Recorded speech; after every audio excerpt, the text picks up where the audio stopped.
आवाज चेक करिएगा एक बार। हेलो।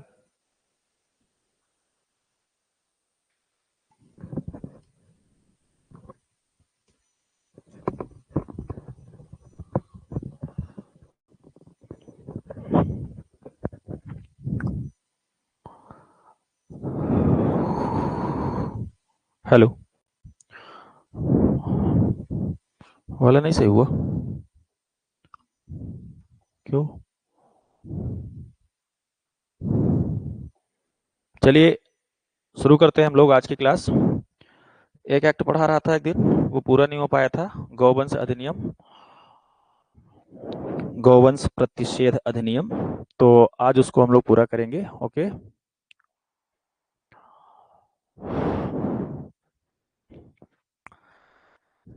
सब लोग हैं? एक बार कमेंट करिएगा। ये अधिनियम हम लोग पढ़ रहे थे, मध्य प्रदेश गौवंश वध प्रतिषेध अधिनियम 2004। आज इसकी हम लोग पूरी चर्चा करेंगे। सबको दिख रहा है पीडीएफ में? कोई दिक्कत तो नहीं है? आवाज ठीक है? चलिए, तो मध्य प्रदेश गौवंश वध प्रतिषेध अधिनियम 2004 थोड़ी सी बात हुई थी, पर ये क्लास पूरी नहीं हो पाई थी टेक्निकल वजह से। अब इसको पूरा करते हैं और इसमें जो एक्ट हैं उनको हम लोग पूरा कर लेंगे। ठीक है, ओके।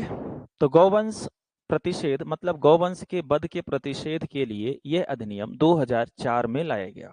पहली बात तो ये। तो आपसे जो प्रश्न पूछे जा सकते हैं इससे, उन प्रश्नों पर ध्यान देते हुए इस एक्ट को हम लोग को समझना है।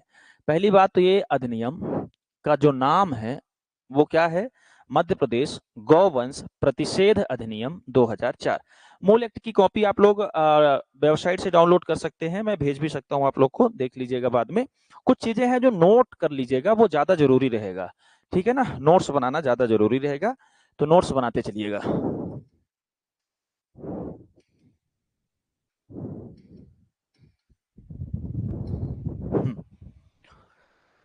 तो पहली बात तो यह अधिनियम लाया कब गया? तो ये अधिनियम 2004 का अधिनियम क्रमांक 6 है और ये लाया गया सन 2004 में।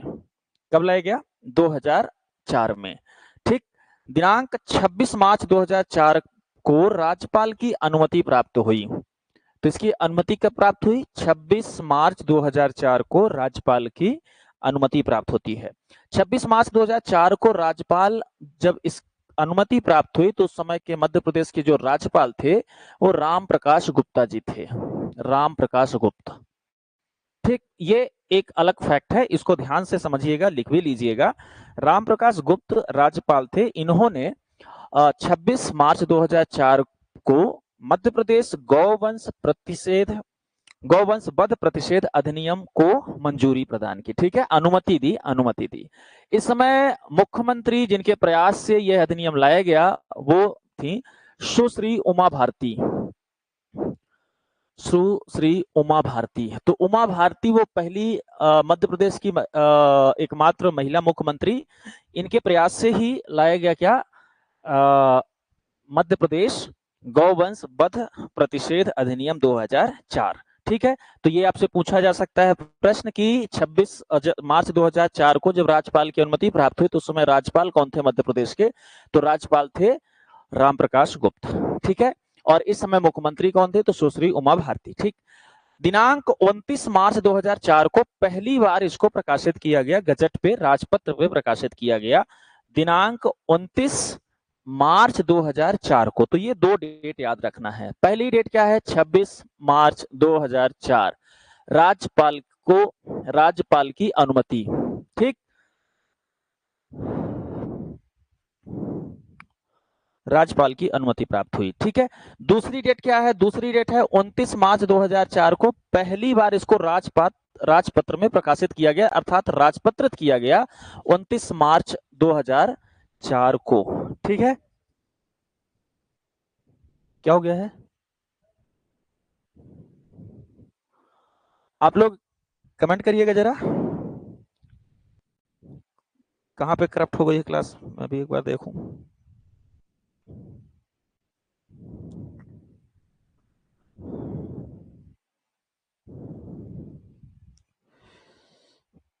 क्या दिक्कत आ गई?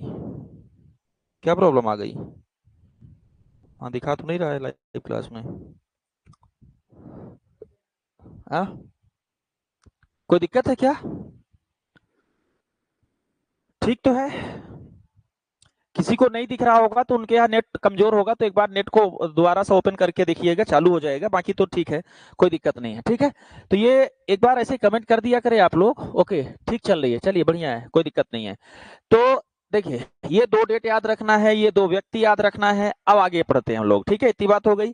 अधिनियम के बारे में हमने बताया था कि अधिनियम का मतलब होता है, एक्ट का मतलब होता है संसद या विधानसभा द्वारा पारित और राज्यपाल या राष्ट्रपति द्वारा अनुमति प्राप्त कोई भी बिल अधिनियम बनता है। ठीक है, तो बिल होता है, बिल जब संसद के द्वारा या विधानसभा के द्वारा पारित कर दिया जाता है और उस पर राज्यपाल अनुमति दे देते हैं या राष्ट्रपति अनुमति दे देते हैं, तो उसको हम लोग क्या कह देते हैं? एक्ट कह देते हैं। ये बात क्लियर है? तो एक्ट आपसे पूछा वैसे नहीं जाएगा, पर ये आपको दिमाग में होना चाहिए। ठीक है, अब इसका उद्देश्य क्या है ये यहाँ लिखा है, अर्थात यह अधिनियम क्यों लाया गया। तो यह अधिनियम लाया गया जनसाधारण के हित में और सांप्रदायिक सद्भाव तथा शांति बनाए रखने के लिए। ठीक है, एक तो सांप्रदायिक सद्भाव स्थापित करना, जनसाधारण का हित है, इसमें इंटरेस्ट है।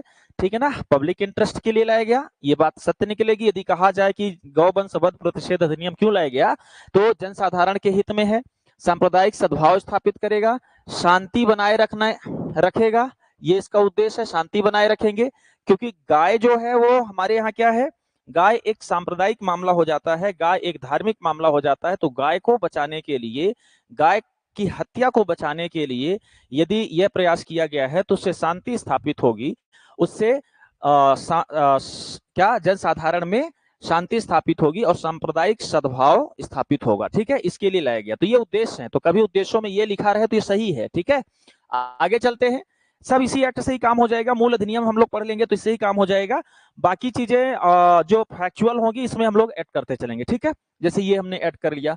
तो गौवंश वध का प्रतिषेध करने तथा, प्रतिषेध का मतलब होता है रोकथाम, रोकथाम करने तथा गौवंश के परिरक्षण, परिरक्षण मतलब सुरक्षा, तथा संरक्षण, संरक्षण और परिरक्षण 2 शब्द हैं, इन दोनों का मतलब अलग अलग है। परिरक्षण का मतलब होता है गाय को सुरक्षित रखना, संरक्षण का मतलब होता है सरकारी प्रयास से या किसी विशेष प्रयास से गाय को सुरक्षित रखना, जैसे गौ अभ्यारण्य बनाना, जैसे गाय के लिए कोई स्कीम लॉन्च करना, चलाना। ठीक है ना, गाय को एक गौशाला बनाना, उसमें रखना, तो ये संरक्षण कहलाएगा के लिए, है ना। और परिरक्षण का मतलब होता है उसको उसकी हत्या से बचाना, है ना, उसमें उसके ऊपर आने वाले संकटों से उसको बचाना। ठीक है, तो ये परिरक्षण तथा संरक्षण के लिए और उससे संसक्त या अनुसंगिक मामलों के लिए उपबंध करने हेतु अधिनियम लाया गया। चलिए इसको मैं 2 पार्ट में करूंगा ये बोर्ड को, तब अच्छे से समझा पाऊंगा।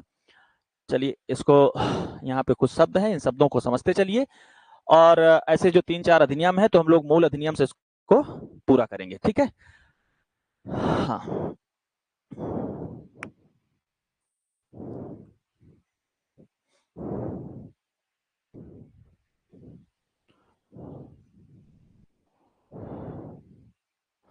हाँ, चलिए इधर देखिए, इसमें एक बात क्या है, अरे एक बात है हम लोग के सामने कि परिरक्षण और संरक्षण करना है। संसक्त अनुसंगिक मामले का मतलब होता है गाय को, गाय बस को नहीं, गौवंश को बचाने और उससे संबंधित जो मुद्दे उभर कर आएंगे उनसे संबंधित कुछ नियम बनाने के लिए, उनसे संबंधित कुछ नियम बनाने के लिए यह अधिनियम लाया गया। ठीक है ना, तो ये बात क्लियर हो गई। भारत, अब आगे, भारत गणराज्य के 55वें वर्ष में मध्य प्रदेश विधानमंडल द्वारा निम्नलिखित रूप में यह अधिनियमित हो रहा है।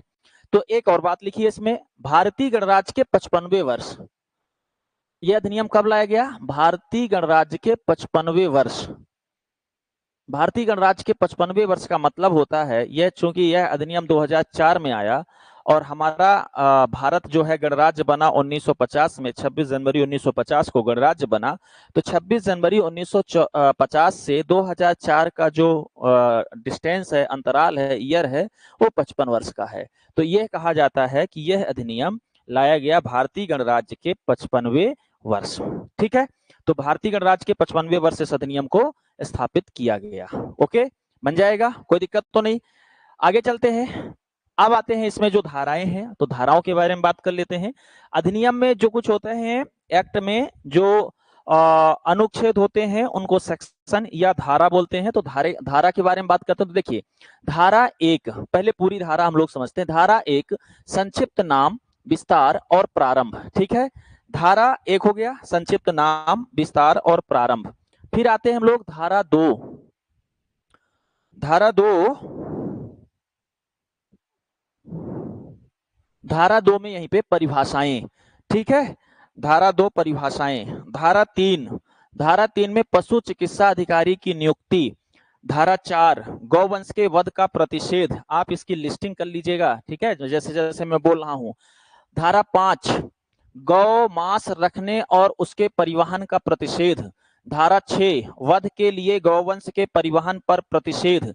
धारा 6 का, गौवंश के निर्यात का प्रतिषेध और अनुज्ञा पत्र का मंजूर किया जाना। अभी इसको हम लोग समझेंगे, ठीक है ना। अभी आपको टोटल धाराएं दिखा देते हैं। धारा 6 हो गया, धारा 6 ख, धारा 6 का, धारा 6 खा में, का में क्या लिखा है, गौवंश के निर्यात का प्रतिषेध और अनुज्ञा पत्र का मंजूर किया जाना। ऐसे ही धारा 6 ख, मध्य प्रदेश से होकर गौवंश के परिवहन का प्रतिषेध और अभिवहन अनुज्ञा पत्र का दिया जाना। ठीक है, अनुज्ञा पत्र मतलब लाइसेंस होता है। ठीक है, धारा 7, संस्थाओं का सुदृढ़ीकरण। धारा 8, प्रभारों का उद्ग्रहण। धारा 9, शास्ति, शास्ति मतलब दंड। ठीक है, धारा 10, अपराधों का संज्ञेय तथा अजमानती होना। धारा 11, प्रवेश, निरीक्षण, तलाशी तथा अभिग्रहण की शक्ति। ठीक, धारा 11 का, अधिहरण के आदेश के विरुद्ध अपील।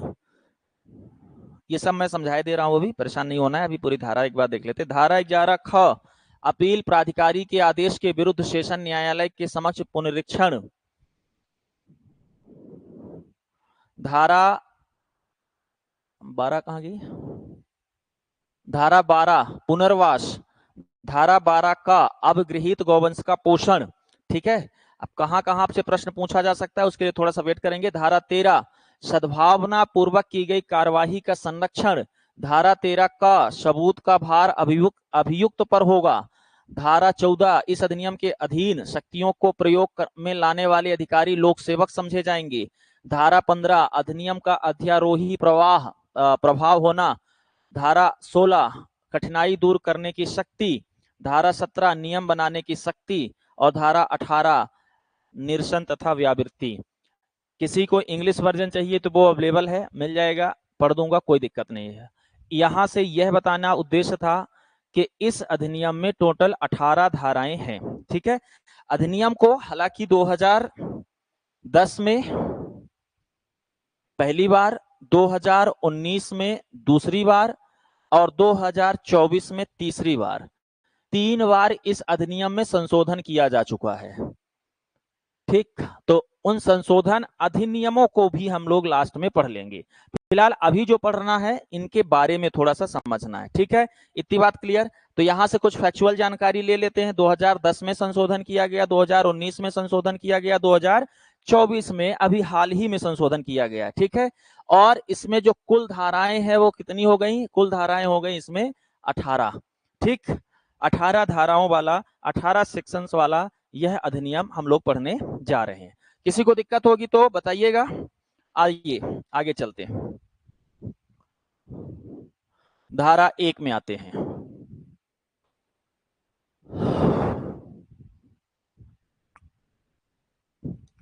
देखिए, धारा 1, किसी भी अधिनियम में धारा 1 में पहले तो उसका नाम ही बताया जाता है कि इस अधिनियम को कहा क्या जाएगा। ठीक है, तो इसका जो सेक्शन 1 है, सेक्शन 1 किसके बारे में है, नाम, विस्तार और प्रारंभ, 3 चीजें आएंगी सेक्शन 1 में, और वो लगभग हर अधिनियम में होती हैं। पहले नाम, दूसरा विस्तार, तीसरा प्रारंभ, ये 3 चीजें हैं। ठीक, इसका नाम क्या है, संक्षिप्त नाम। तो इसका संक्षिप्त नाम वही है जो बताया गया है, मध्य प्रदेश गौवंश वध प्रतिषेध अधिनियम 2004। ठीक, संशोधन नहीं, पूरा पूरा यही लिखेंगे कि मध्य प्रदेश गौवंश वध प्रतिषेध अधिनियम 2004 इसका संक्षिप्त नाम है। ठीक है, नाम हो गया। विस्तार संपूर्ण भारत में है, सॉरी संपूर्ण मध्य प्रदेश में, भारत में नहीं, क्योंकि ये मध्य प्रदेश का अधिनियम है, तो संपूर्ण मध्य प्रदेश में इसका विस्तार है। ठीक है, फिर यह प्रारंभ कब से होगा? तो प्रारंभ तब से होगा जब से यह राजपत्र में प्रकाशित हो जाएगा। और राजपत्र में कब से प्रकाशित हुआ है? राजपत्र में प्रकाशित होने के दिनांक 29 मार्च 2004 को है। ठीक, तो प्रारंभ अर्थात इस अधिनियम के तहत सुनवाई या इस अधिनियम के तहत दंड का आरोपण या इस अधिनियम के तहत गौवंश वध का प्रतिषेध 29 मार्च 2004 से शुरू हो रहा है। ठीक, इतनी बात क्लियर? तो 29 मार्च प्रारंभ की तिथि क्या है? 29 मार्च 2004।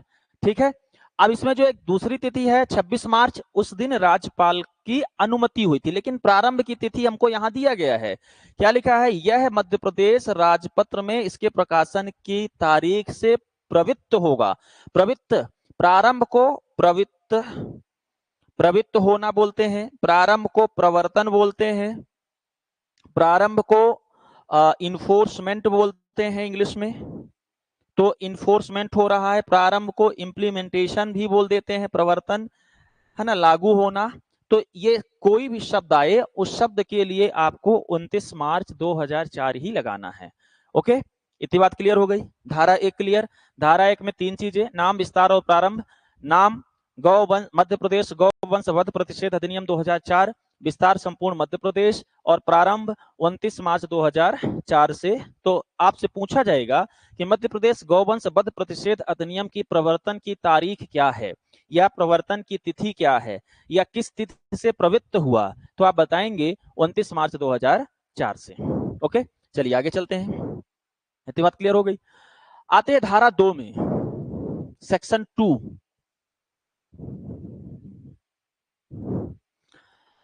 सेक्शन 2 है परिभाषाएं। किसी भी अधिनियम में जनरली सेक्शन 2 परिभाषाओं के लिए ही होता है। जो इस अधिनियम में शब्दावलियां इस्तेमाल की जाती हैं, जो इस अधिनियम में शब्द इस्तेमाल किए जाते हैं, उन शब्दों की परिभाषा जनरली सभी अधिनियम में सेक्शन 2 में दिया गया है। ठीक, तो मध्य प्रदेश गौवंश वध प्रतिषेध अधिनियम 2004 में भी सेक्शन 2 में क्या है? परिभाषाएं हैं, विभिन्न शब्दों की परिभाषाएं। और ये बहुत महत्वपूर्ण है, किस सेक्शन में, सेक्शन 2 के किस सब सेक्शन में किस शब्द की परिभाषा दी गई है, ये आयोग पूछ लेता है। ठीक है, तो ये हमारे लिए इंपॉर्टेंट है ना। आइए देखते हैं कौन कौन सी परिभाषा है सेक्शन 2 में। सेक्शन 2, चाहे आप इंग्लिश याद रखें चाहे हिंदी से, जो भी आपको सरल हो, धारा 2 या सेक्शन 2। ठीक है, का के लिए ए इस्तेमाल किया जाएगा, खा के लिए बी इस्तेमाल किया जाएगा। तो मैं ABCD ही लिख रहा हूं, जैसा कि इसके इंग्लिश वर्जन में लिखा हुआ है। देखिए, ये definition, section 2 definition, in this act unless the contest otherwise requires. ठीक है, तो हम लोग यहाँ पे शब्दावलियां लेते चलेंगे, हिंदी अंग्रेजी दोनों। तो धारा 2 के ए में, अर्थात इसको लिखा कैसे जाएगा? 2A ऐसे लिखा जाएगा, है ना। तो सेक्शन 2A में गौ मांस की परिभाषा दी गई है। ये इंपॉर्टेंट है और बहुत इंपॉर्टेंट है ना। गौ मांस की परिभाषा दी गई है, अर्थात बीफ, ये शब्द इस्तेमाल होता है मीडिया में, ये शब्द इस्तेमाल होता है लिखने में, गौ मांस या बीफ ऐसे बनाइएगा, है ना। तो बीफ की परिभाषा कहां पे दी गई है? सेक्शन 2A में, है ना, याद रहेगा। अब कनेक्ट करा दूंगा, बाद में याद भी करा दूंगा, पहले समझ लेते हैं। तो गौवंश का आशय क्या है? धारा 2A के तहत गौवंश का आशय क्या है? धारा 2A के तहत गौवंश का आशय है क्या? गौमांस से गौमांस से प्रेरित अभिप्रेत है गौवंश जिसका वध इस अधिनियम के अधीन प्रतिषिद्ध किया गया है का मांस। मतलब इस अधिनियम के तहत गौवंश का कोई भी मांस गौ मांस या बीफ कहलाएगा, जिसके अंतर्गत अब आगे गौवंश की भी परिभाषा दी गई है, तो उसको हम लोग देखेंगे। आशय क्या है? गौवंश का मांस, गौवंश का मांस। तो गौवंश का मांस जो कि इस अधिनियम के तहत प्रतिषिद्ध है ही गौ मांस कहलाएगा। अब धारा 2B में 2B, सेक्शन 2B में गौवंश की परिभाषा दी गई है। गौवंश, सेक्शन 2B में गौवंश को परिभाषित किया गया है। गौवंश के लिए इंग्लिश टर्मिनोलॉजी जो इस्तेमाल की गई है वो लिखा गया है काउ प्रोजनी, ठीक है ना। तो काउ प्रोजनी की परिभाषा दी गई है। काउ प्रोजनी की परिभाषा है ना, काउ प्रोजनी। तो काउ प्रोजनी की परिभाषा या गौवंश की परिभाषा क्या है, इसमें क्या क्या शामिल है वो देख लीजिएगा। कई बार परीक्षा में यहां से फंसाते हुए प्रश्न आ सकते हैं। तो गौवंश में शामिल है गाय, धारा 2B के तहत गौवंश में शामिल है पहले गाय, ठीक। फिर सांड, बुल, काऊ, बुल, ठीक है, बैल और गाय के बछड़े, गाय के बछड़े ये शामिल हैं इस पे, ठीक है। हाँ, bull, bullocks, cow, bull, bullocks and गाय के बछड़ों के लिए शब्द इस्तेमाल किया गया है काप्स, काप्स ऑफ काऊ, काप्स ऑफ काऊ। ये बात क्लियर हुई? किसी को कठिन तो नहीं लग रहा है? किसी को कठिन तो नहीं लग रहा है ना? धारा 2B क्लियर हो गया, धारा 2A क्लियर हो गया, धारा 2B में लिखा है, आ जाइए, धारा 2B में लिखा है क्या, गौवंश की परिभाषा। और गौवंश के अंतर्गत 4 चीजें, गाय, सांड, बैल और गाय के बछड़े, ठीक है। अर्थात काऊ, बुल, बुलोक्स एंड काफ्स ऑफ काऊ, ठीक। ये सेक्शन 2B हो गया। अब देखिए, गौ मांस का मतलब होगा इन्हीं सब का मांस, है ना। लिखा है धारा 2B में जो गौवंश की परिभाषा है उस परिभाषा के में आने उन परिभाषा, सर इसमें हाँ यही बताने वाला था, भैंस वाला बताने वाला था, अभी समझिएगा। भैंस इसमें शामिल नहीं है, ठीक है ना मोनिका, इसमें भैंस नहीं शामिल है गौवंश में। बीफ में जनरली भैंस भी होता है जब हम लोग पढ़ते हैं, लेकिन गौवंश अधिनियम, वंश प्रतिषेध अधिनियम में भैंस शामिल नहीं है, बकरी शामिल नहीं है, ऐसे कुछ और शामिल नहीं है जो अन्य दुधारू पशु हैं। केवल इसमें गाय और गाय के वंशज शामिल है, काऊ एंड काऊ प्रोजनी, ठीक, यही शामिल है। तो आपसे प्रश्न पूछा जा सकता है इसमें कि निम्नलिखित में से गौवंश धारा 2B के परिभाषा में कौन सा शामिल नहीं है, तो भैंस, भैंस के बछड़े इत्यादि ये शामिल नहीं है, ठीक है। ओके, तो ये 4 शामिल है, 4 ही लिखा हुआ है, इससे ज्यादा आपको सोचने की जरूरत नहीं है। गाय और गाय का परिवार, सिंपल सी बात है, एक लाइन में, उन्हीं के संरक्षण के लिए अधिनियम लाया गया। आगे चले, ये बात हो गई section 2B। Section 2B clear? Okay, next आते हैं सेक्शन 2B के बाद सेक्शन 2C। देखिए, सेक्शन 2B में शामिल नहीं है, सेक्शन 2B में शामिल नहीं है बकरी, भैंस, भेड़, ये सब शामिल नहीं है। ये गाय से रिलेटेड है, गौवंश से संबंधित है, तो गाय और गाय का परिवार ही इसमें शामिल होता है, ठीक। चलिए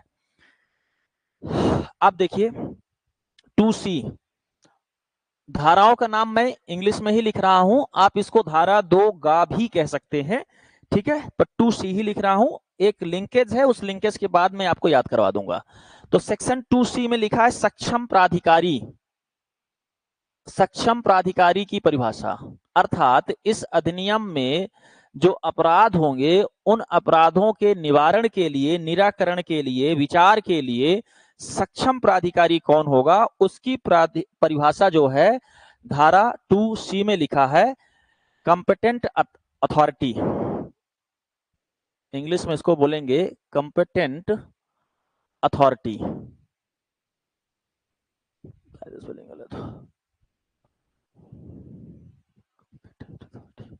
ठीक है, कंपिटेंट अथॉरिटी, सक्षम प्राधिकारी। तो सक्षम प्राधिकारी से मतलब क्या है इसको समझ लीजिए। आपसे पूछा जा सकता है कि धारा 2C के अनुसार गौवंश वध प्रतिषेध अधिनियम में सक्षम प्राधिकारी किसे कहा गया है?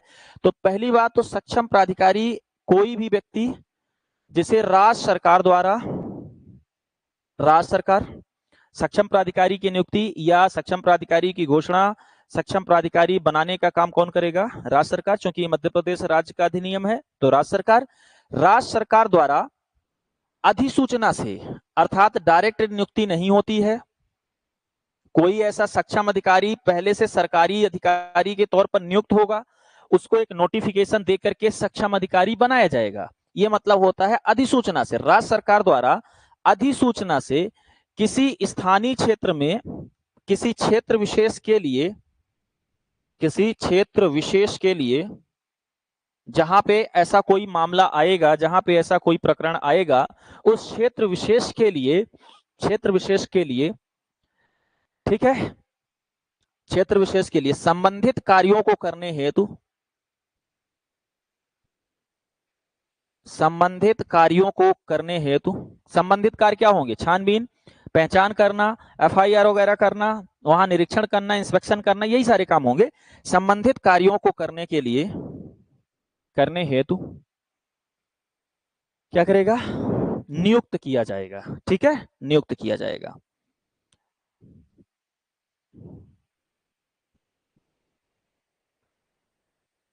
बात क्लियर? अर्थात मध्य प्रदेश गौवंश वध प्रतिषेध अधिनियम 2004 के तहत सक्षम अधिकारी की नियुक्ति कौन करता है? राज्य सरकार। क्या राज्य सरकार पहले से एक स्थायी सक्षम अधिकारी नियुक्त करता है या अधिसूचना से करता है? तो एक अधिसूचना से करता है। ठीक है, क्या पूरे राज्य के लिए एक होता है कि किसी विशेष क्षेत्र के लिए होता है? तो ये किसी विशेष क्षेत्र के लिए जहां घटना घटित होगी। ठीक है ना, मान लेते हैं कहीं गाय या गौवंश का वध हुआ, हत्या हुई, तो जहां घटना स्थल होगा उस घटना स्थल के लिए सक्षम अधिकारी नियुक्त किया जाएगा। धारा 2C में यह नहीं बताया गया है कि वो सक्षम अधिकारी कौन होगा, किस रैंक का होगा, किस रैंक के ऊपर का होगा। जैसे कुछ मामलों में, जैसे सिविल क्या कहते हैं उसको, एट्रोसिटी एक्ट जो है, उस मामले में जो सक्षम अधिकारी होता है उसकी परिभाषा में ही स्पष्ट किया गया है कि सक्षम अधिकारी किसी डीएसपी रैंक का पुलिस अधिकारी ही होगा। ठीक है, पर यहाँ पे अभी स्पष्ट नहीं किया गया है, नीचे होगा कहीं तो देख लेंगे, पर धारा 2C में स्पष्ट नहीं है कि सक्षम अधिकारी कौन होगा। वो टीआई भी हो सकता है, वो एसपी भी हो सकता है, डीएसपी भी हो सकता है, मतलब होगा कोई पुलिस विभाग का ही हो सकता है, होगा छानबीन के लिए कोई बाहर से भी आ सकता है, बड़ी घटना होगी तो एसआईटी भी हो सकती है, सीबीआई भी हो सकता है, कुछ भी हो सकता है। पर यहाँ पे अभी ये नहीं लिखा है कि सक्षम अधिकारी किस रैंक का कौन होगा। तो सक्षम अधिकारी की परिभाषा में यहाँ पे क्या लिखा है? सक्षम अधिकारी की परिभाषा में यहाँ पर केवल ये लिखा है कि राज्य सरकार किसी भी निर्दिष्ट क्षेत्र के लिए सक्षम अधिकारी को एक अधिसूचना के द्वारा संबंधित कार्यों के निर्वहन के लिए नियुक्त करेगा। इतनी बात लिखी है। क्लियर ना? आगे चले, जहां कठिनाई होगी तो बता दीजिएगा। धारा 2C हो गया। धारा 2D, 2D, section 2D, D में संस्था लिखा है, संस्था की परिभाषा दी गई है, अर्थात इंस्टीट्यूट। इस अधिनियम के लिए संस्था का क्या मतलब होगा? जैसे बहुत सारी कंपनियां होती हैं, बहुत सारे फर्म होते हैं जो बीफ का व्यापार करते हैं, ठीक ना, गौवंश या गौवंश के मांस का व्यापार वाणिज्य में संलग्न होते हैं, तो उनके संदर्भ में शायद है कि संस्था से मतलब है तत्समय प्रवृत्त किसी अधिनियमित के अधीन गौवंश को रखने। देखिए, किसी अधिनियम के अधीन मतलब चाहे वो किसी कंपनी एक्ट के तहत गठित हो, चाहे वो किसी सोसाइटी पंजीकरण अधिनियम 1860 के तहत रजिस्टर्ड हो, कोई भी संस्था हो, किसी भी अधिनियम के तहत गठित हो, यदि वह क्या कर रही है, यदि वह गौवंश रखने, मारने नहीं लिखा है, गौवंश रखने, पहले तो वो रख रही हो, यही उनके प्रजनन,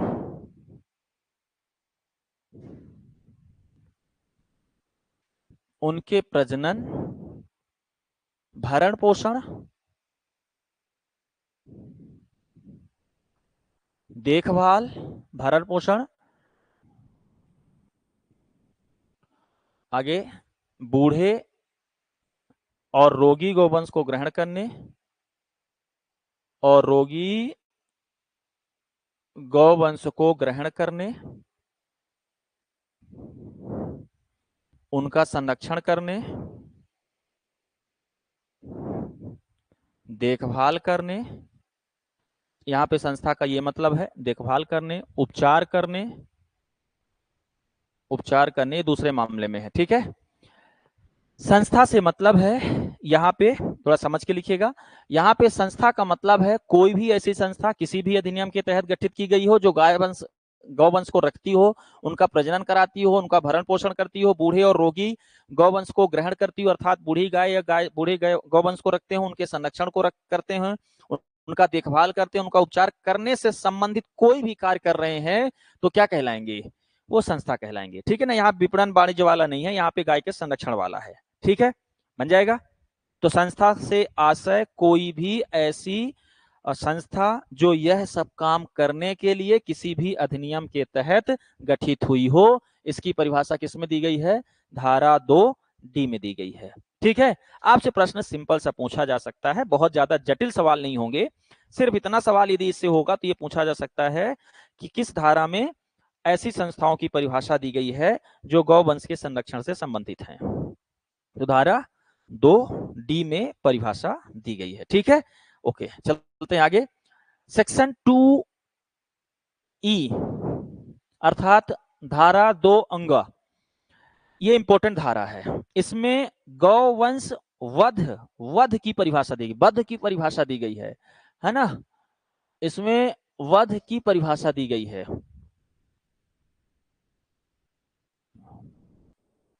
वध के लिए इंग्लिश टर्म इस्तेमाल किया गया है स्लाउटर, स्लाउटर वध को परिभाषित किया गया है।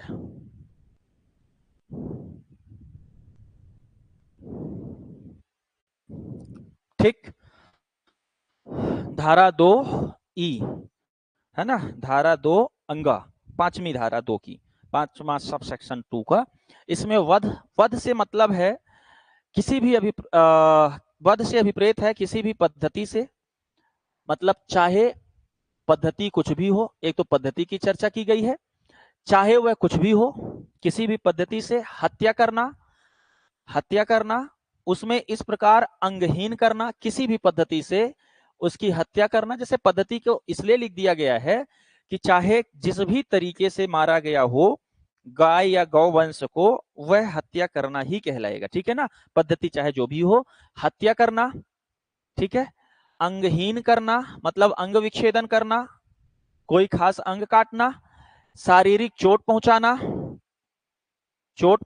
देखिए इसमें चोट पहुंचाना भी शामिल है, जिसमें सामान्य अनुक्रम में मृत्यु हो जाए, है ना, ऐसी चोट जिसमें क्या हो, मृत्यु हो जाए। जैसे मान लीजिए जीभ काट लिया गया, खाना ना खा पाए और उसकी मृत्यु हो जाए, ठीक है, तो भी इस प्रकार की चोट पहुंचाना इस अधिनियम के तहत प्रतिषेध है और उसके लिए दंड तय किया गया है।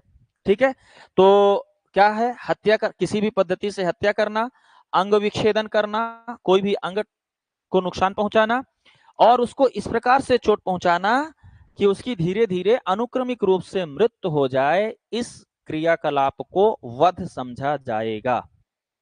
ठीक है, जैसे मान लीजिए सिर्फ ऐसा नहीं है कि गाय को मार दिए, मर गई, तभी गाय या गौवंश को तभी वो हत्या समझा जाएगा। कोई भी अंग विच्छेदन किए या कोई भी उसको इस प्रकार से चोट पहुंचाई गई कि वो धीरे धीरे 10-15 दिन में भी मर जाए, तो भी इस अधिनियम के तहत क्या समझा जाएगा, वध की श्रेणी में रखा जाएगा। ठीक है, बात क्लियर हुई। आगे चले तो ये 2E है, 2E है। ठीक है, 2E धारा 2 अंग। ठीक, आगे चले, 2E के बाद 2EA है, इसी में 2EA मतलब धारा 2 अंग क,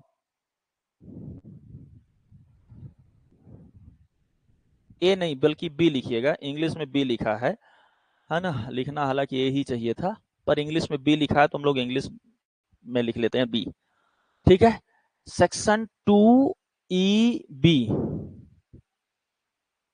ऐसे लिखना है, सेक्शन 2E(b) इसमें परिवहन की परिभाषा दी गई है, ट्रांसपोर्टेशन, ट्रांसपोर्टेशन की परिभाषा दी गई है। ट्रांसपोर्टेशन से मतलब है,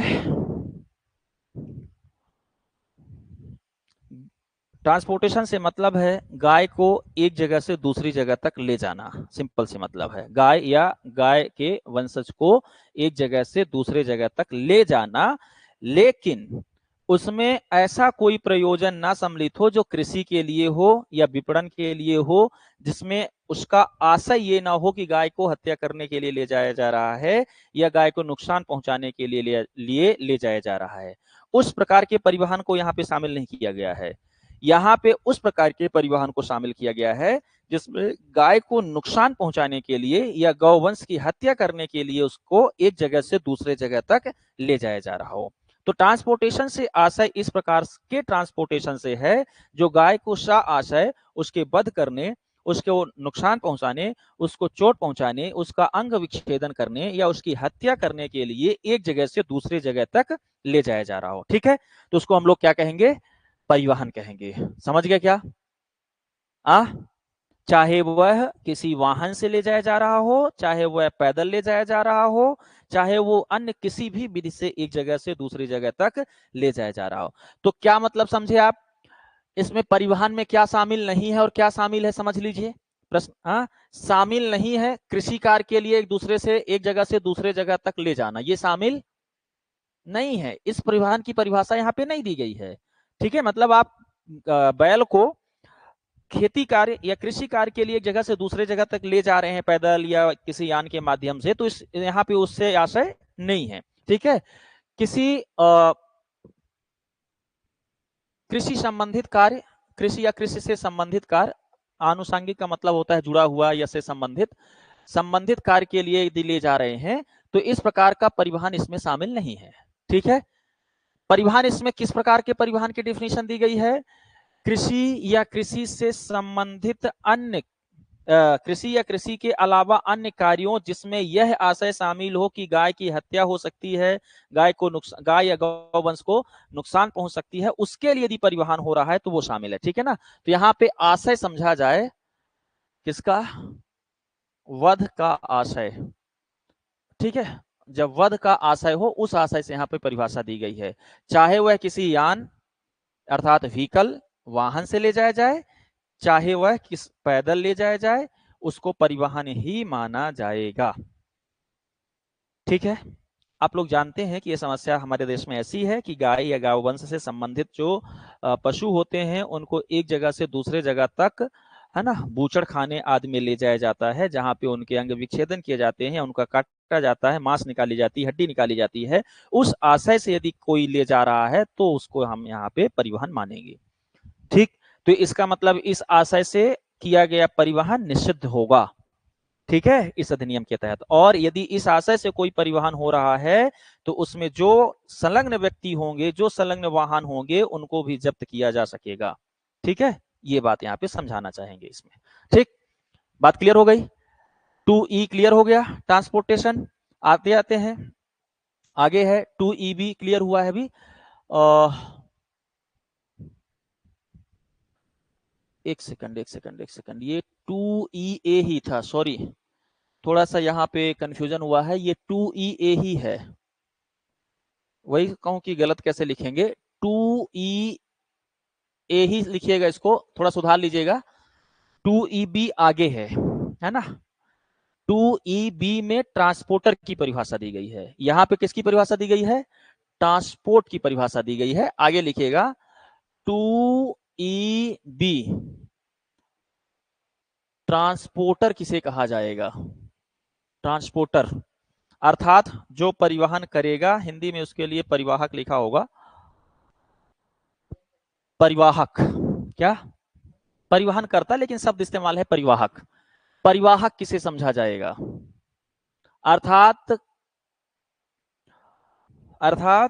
गाय या गाय के से जो प्रोजनी है उनको एक जगह से दूसरे जगह तक इस आशय से ले जाने वाला व्यक्ति कि ले जाकर के गौवंश को नुकसान पहुंचाएगा, उसको हम लोग क्या कहेंगे? परिवाहक कहेंगे। अब इसमें कौन कौन शामिल होगा वो देख लेते हैं। परिवाहक कोई ऐसा व्यक्ति होगा धारा 2E(b) के तहत, कोई ऐसा व्यक्ति होगा जो गौवंश या गौमांस का परिवहन करने वाले यान का स्वामी है। अब देखिए इसमें किसको किसको परिवाहक माना गया है, अर्थात गाड़ी मालिक इसमें शामिल है। बात समझ पा रहे हैं? हर उद्देश्य के लिए नहीं, कृषि या कृषि से जुड़े हुए कार्यों के अलावा यदि गाय को नुकसान पहुंचाने के लिए किसी वाहन का इस्तेमाल किया गया है और वो वाहन जिस भी व्यक्ति की है वह व्यक्ति भी परिवाहक समझा जाएगा, अर्थात वह भी दोषी माना जाएगा। ठीक है, तो अर्थात इसमें गाड़ी मालिक को पहले ही यान का स्वामी है। यदि गौवंश या गौमांस उसके अनुदेश से या उसकी जानकारी में बुक किया गया है तो कब? अब बात यह है कि इसमें एक बात समझना है कि क्या उसकी जानकारी में था, क्या उसकी जानकारी में बुक हुआ था या उसने निर्देश दिया था कि हाँ ले जाओ, तो ठीक है। कब परिवाहक के रूप में गाड़ी मालिक शामिल होगा, यान का मालिक शामिल होगा, व्हीकल का मालिक शामिल होगा जब उसके निर्देश से उसकी जानकारी में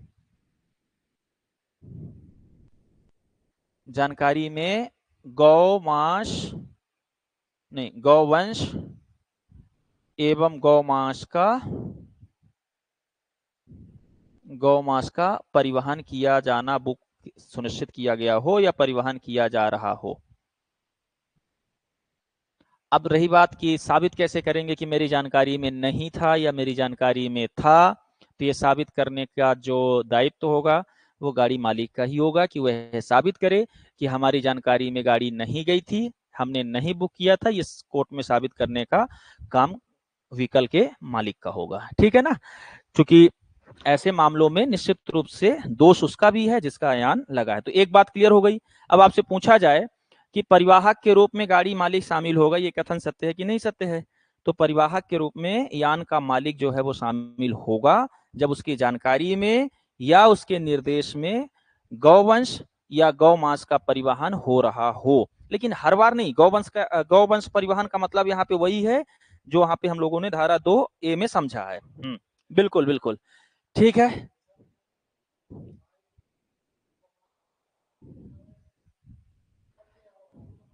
हाँ, ऐसा भी हो सकता है, ऐसा भी हो सकता है। ठीक है, अब ये 2E(b) के एक में लिखा है ऐसा। एक में किसके बारे में चर्चा की गई है? परिवाहक में, सॉरी यहाँ पे लिखना है परिवाहक में गाड़ी मालिक के बारे में। ठीक है, ऐसे लिखेंगे। तो 2E(b)(1) संबंधित हो गया यान मालिक से। ठीक, अब 2E(b)(2)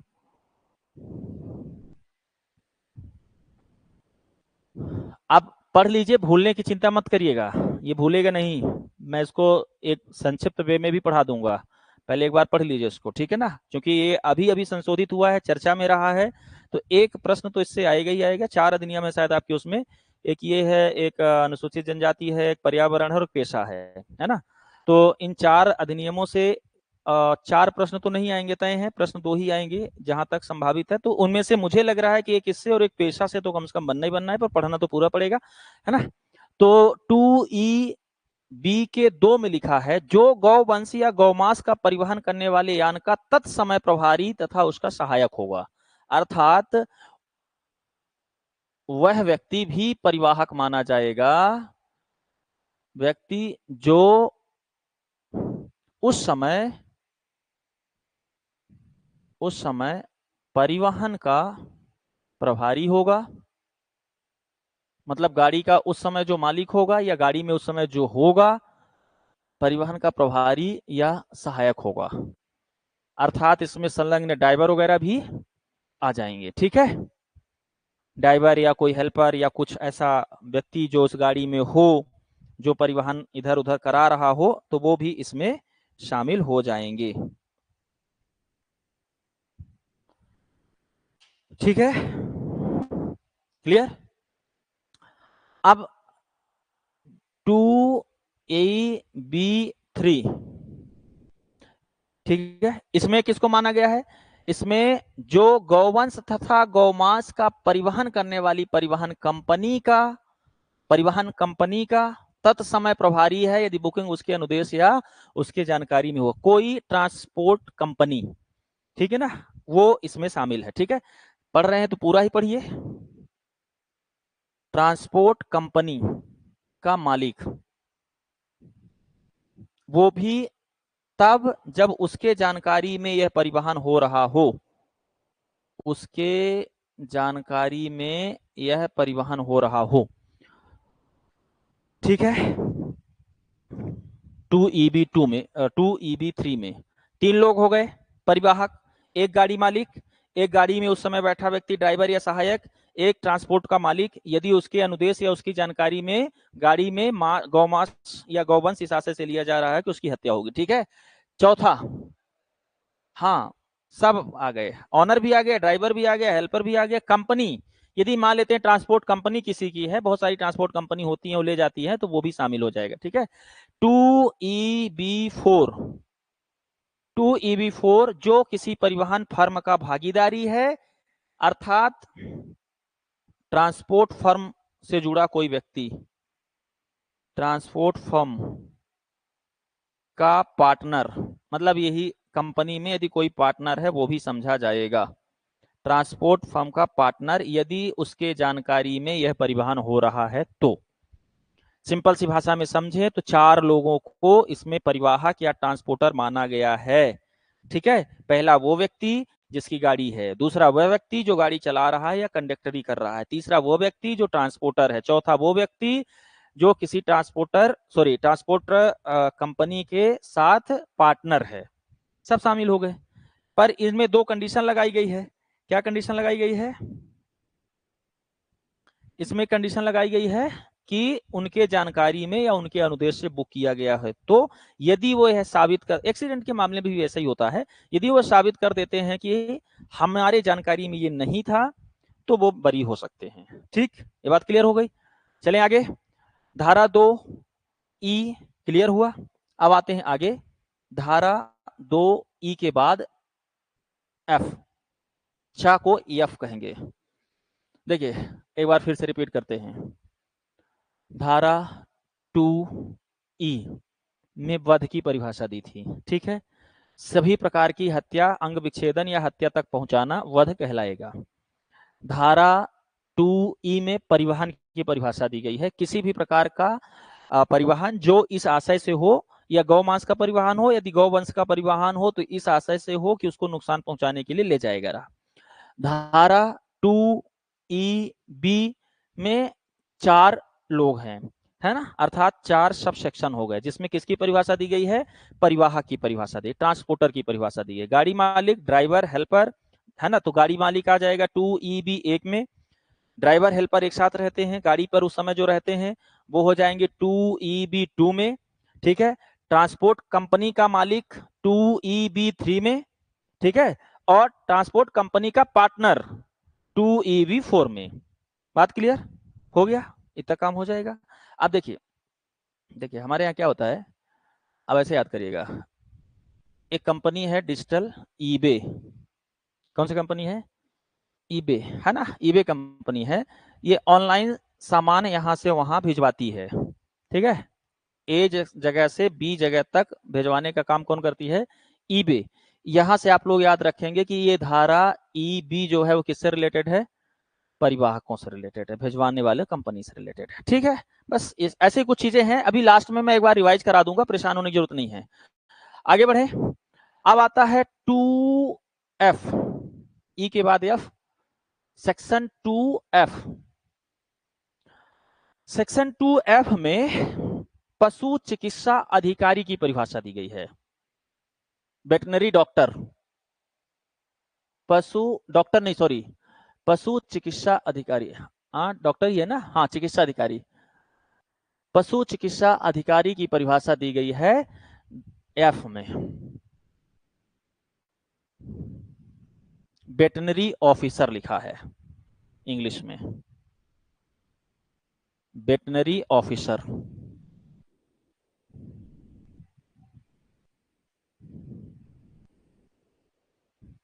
वेटनरी ऑफिसर की परिभाषा दी गई है किसमें? धारा 2 के चा में, ठीक है, धारा 2 के चा में, ठीक, धारा 2 के एफ में, ठीक।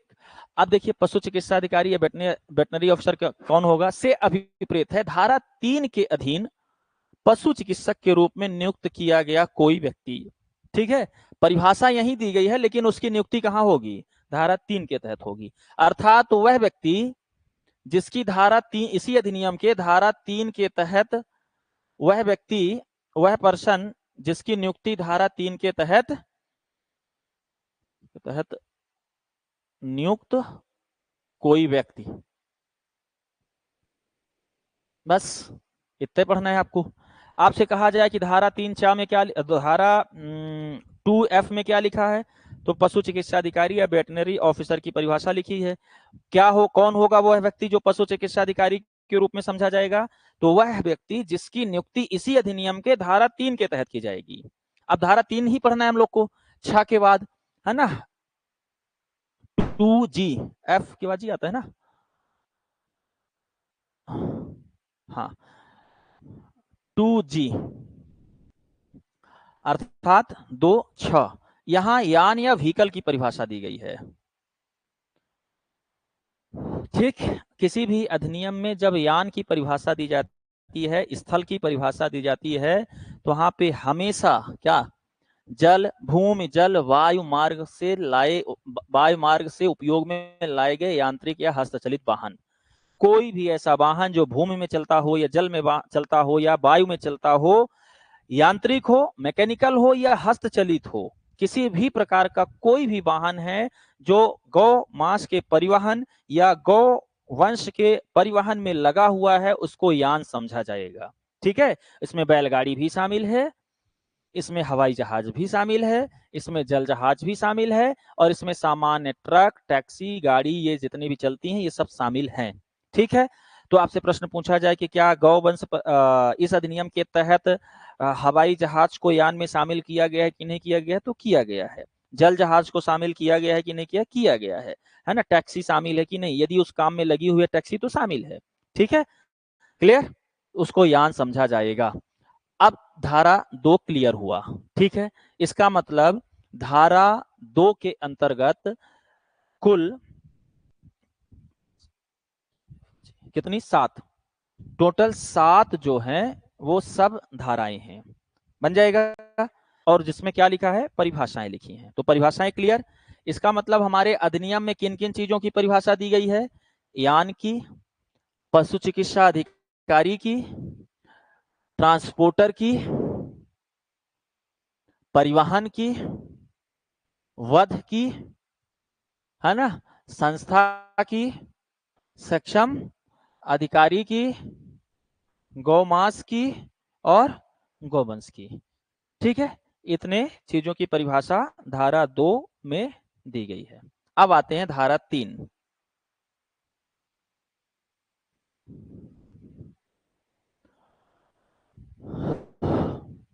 धारा 3, धारा 3 में सक्षम अधिकारी की नियुक्ति लिखा है, पशु चिकित्सा अधिकारी की नियुक्ति लिखा है, पशु चिकित्सा अधिकारी की नियुक्ति, वेटनरी ऑफिसर की नियुक्ति,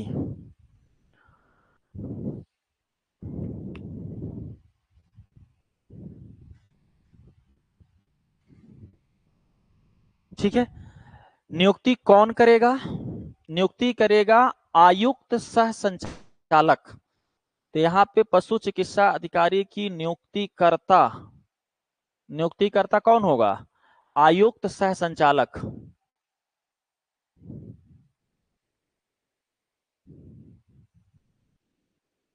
आयुक्त सह संचालक ये नियुक्तिकर्ता होगा, ठीक है। इसके लिए इंग्लिश टर्म भी हमें थोड़ा सा देखना है, द कमिश्नर कम डायरेक्टर,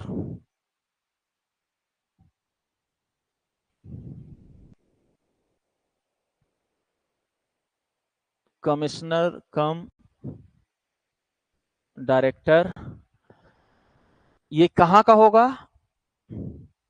ये होगा पशु सेवा विभाग का, अर्थात पशु चिकित्सा सेवा विभाग का। ठीक है, पशु चिकित्सा सेवा का डायरेक्टर कम कमिश्नर कम डायरेक्टर।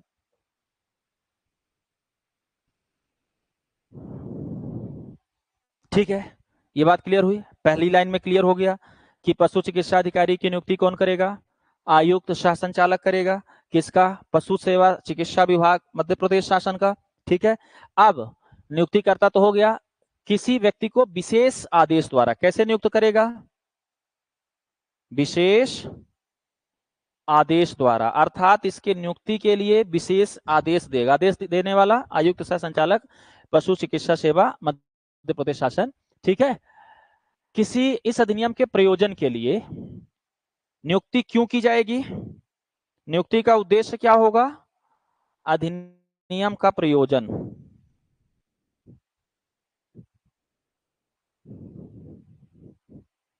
अब इसको मैं थोड़ा सा आप लोग को अधिनियम के बाहर जाके समझा देता हूं। हो गया? जैसे मान लीजिए किसी पशु को, गौवंश को चोट आई, ठीक, अब उसकी हत्या हो गई, उसका पोस्टमार्टम करना है, या हत्या की वजह ढूंढना है, या उपचार करना है, ऐसा कोई भी काम करने के लिए हमें पशु चिकित्सा अधिकारी चाहिए। ठीक, वो एक विशेष प्रकरण है, क्योंकि एक कानूनी प्रकरण है। आपकी गाय बीमार है, आप इलाज कराने के लिए डॉक्टर लाओ, ये अलग मामला है। ठीक, आपकी गाय को किसी ने मार दिया है, हत्या हो गई है, अब उसका पोस्टमार्टम होना है, हत्या की वजह ढूंढना है, यह एक कानूनी मामला हो गया। इस मामले के लिए एक पशु चिकित्सा अधिकारी नियुक्त किया जाएगा, पशु चिकित्सा अधिकारी नियुक्त किया जाएगा। ठीक है, कि इस मामले की जांच करे, और वो जांच पशु चिकित्सा अधिकारी जो जांच करता होगा उसकी नियुक्ति कौन करेगा? आयुक्त सह संचालक करेगा। क्लियर है? तो ये हो गया। धारा 4 में आते हम लोग पढ़ते हैं। धारा 3 क्लियर हो गई। धारा 4,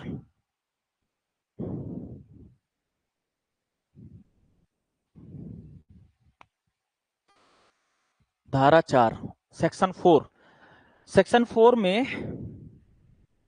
मध्य प्रदेश अधिनियम क्रमांक 43 सन 2011 द्वारा प्रतिस्थापित किया गया है। गौवंश के वध का प्रतिषेध, गौवंश के वध का प्रतिषेध किया गया। बहुत इंपॉर्टेंट धारा है धारा 4। गौवंश वध का प्रतिषेध किया गया है।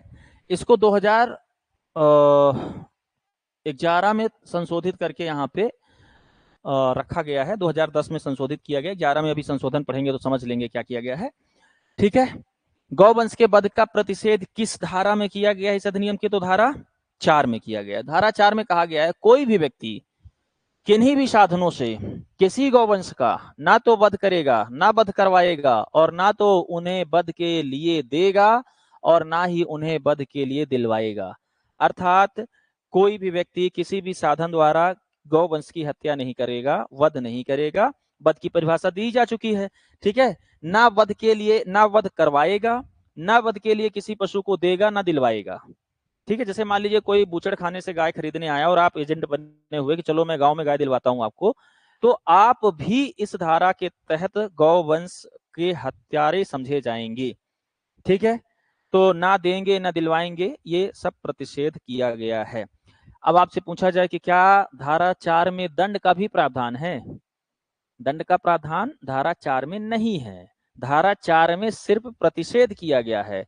आगे लिखा होगा कहीं पर शास्ति दंड, कहां पे लिखा है? ये धारा 9 में, धारा 9 में। तो धारा 3 में सिर्फ गौवंश वध का प्रतिषेध किया गया है धारा 4 में। ठीक है, धारा 5 सेक्शन 5, सेक्शन 5 क्या कह रहा है? गौमांस रखने और उसके परिवहन का प्रतिषेध किया गया है। गौमांस रखना भी प्रतिषेध है और उसका परिवहन भी निषिद्ध है, प्रतिषेधित है। अर्थात कोई बीफ रख नहीं सकता, उसका ट्रांसपोर्ट नहीं कर सकता। इस अधिनियम के तहत इस पे पाबंदी लगाई गई है। ठीक है, बन जाएगा, बन जाना चाहिए, इतनी सी बात लिखी है। कोई भी व्यक्ति इस अधिनियम के उपबंधों के उल्लंघन में वध किए गए किसी गौवंश के गौमांस को अपने कब्जे में नहीं रखेगा और उसका परिवहन नहीं करेगा। ठीक है, तो कुछ दिन पहले मामला आया था कि किसी के उत्तर प्रदेश में किसी के फ्रिज में बीफ पाया गया था जो गाय का था। तो ऐसा यदि कोई गौ मांस रखता है तो इस अधिनियम के तहत वह दोषी समझा जाएगा, निषिद्ध, क्योंकि इस अधिनियम के तहत गौ मांस का रखना और उसका ट्रांसपोर्टेशन करना दोनों ही निषिद्ध माना गया है। ठीक है, धारा 6 सेक्शन 6, धारा 6 में वध के लिए गौवंश के परिवहन पर प्रतिषेध, वध के लिए गौवंश के परिवहन का प्रतिषेध। अभी वहां हम लोगों ने परिवहन पढ़ा था कि परिवहन का मतलब क्या है, और यहां पर इस प्रकार के परिवहन पर निषिद्ध लगाया गया है, प्रतिबंध लगाया गया है। ठीक है, ऐसा कोई भी परिवहन गाय का गौवंश का नहीं किया जाएगा जो वध के लिए हो। ठीक, यदि किया जाता है तो क्या होगा आगे बताया गया है,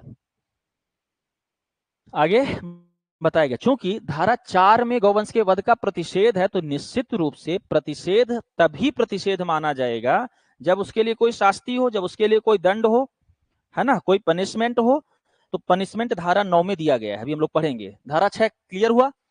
धारा 6 का देखिए, धारा 4 में गौवंश का वध प्रतिषेध किया गया है।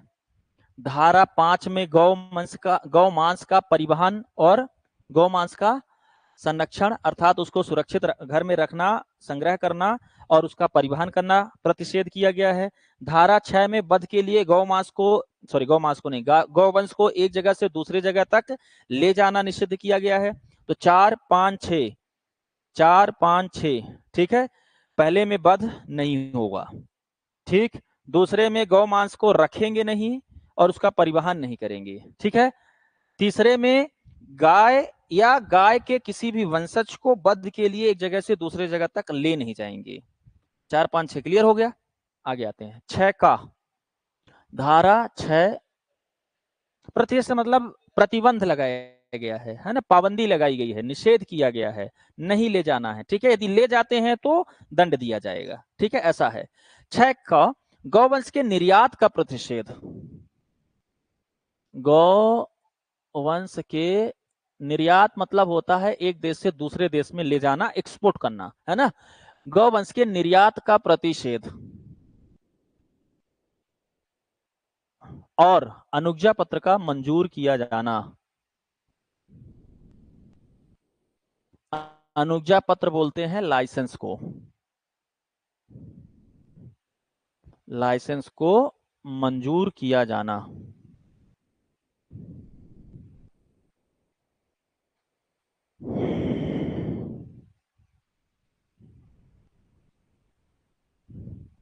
ठीक,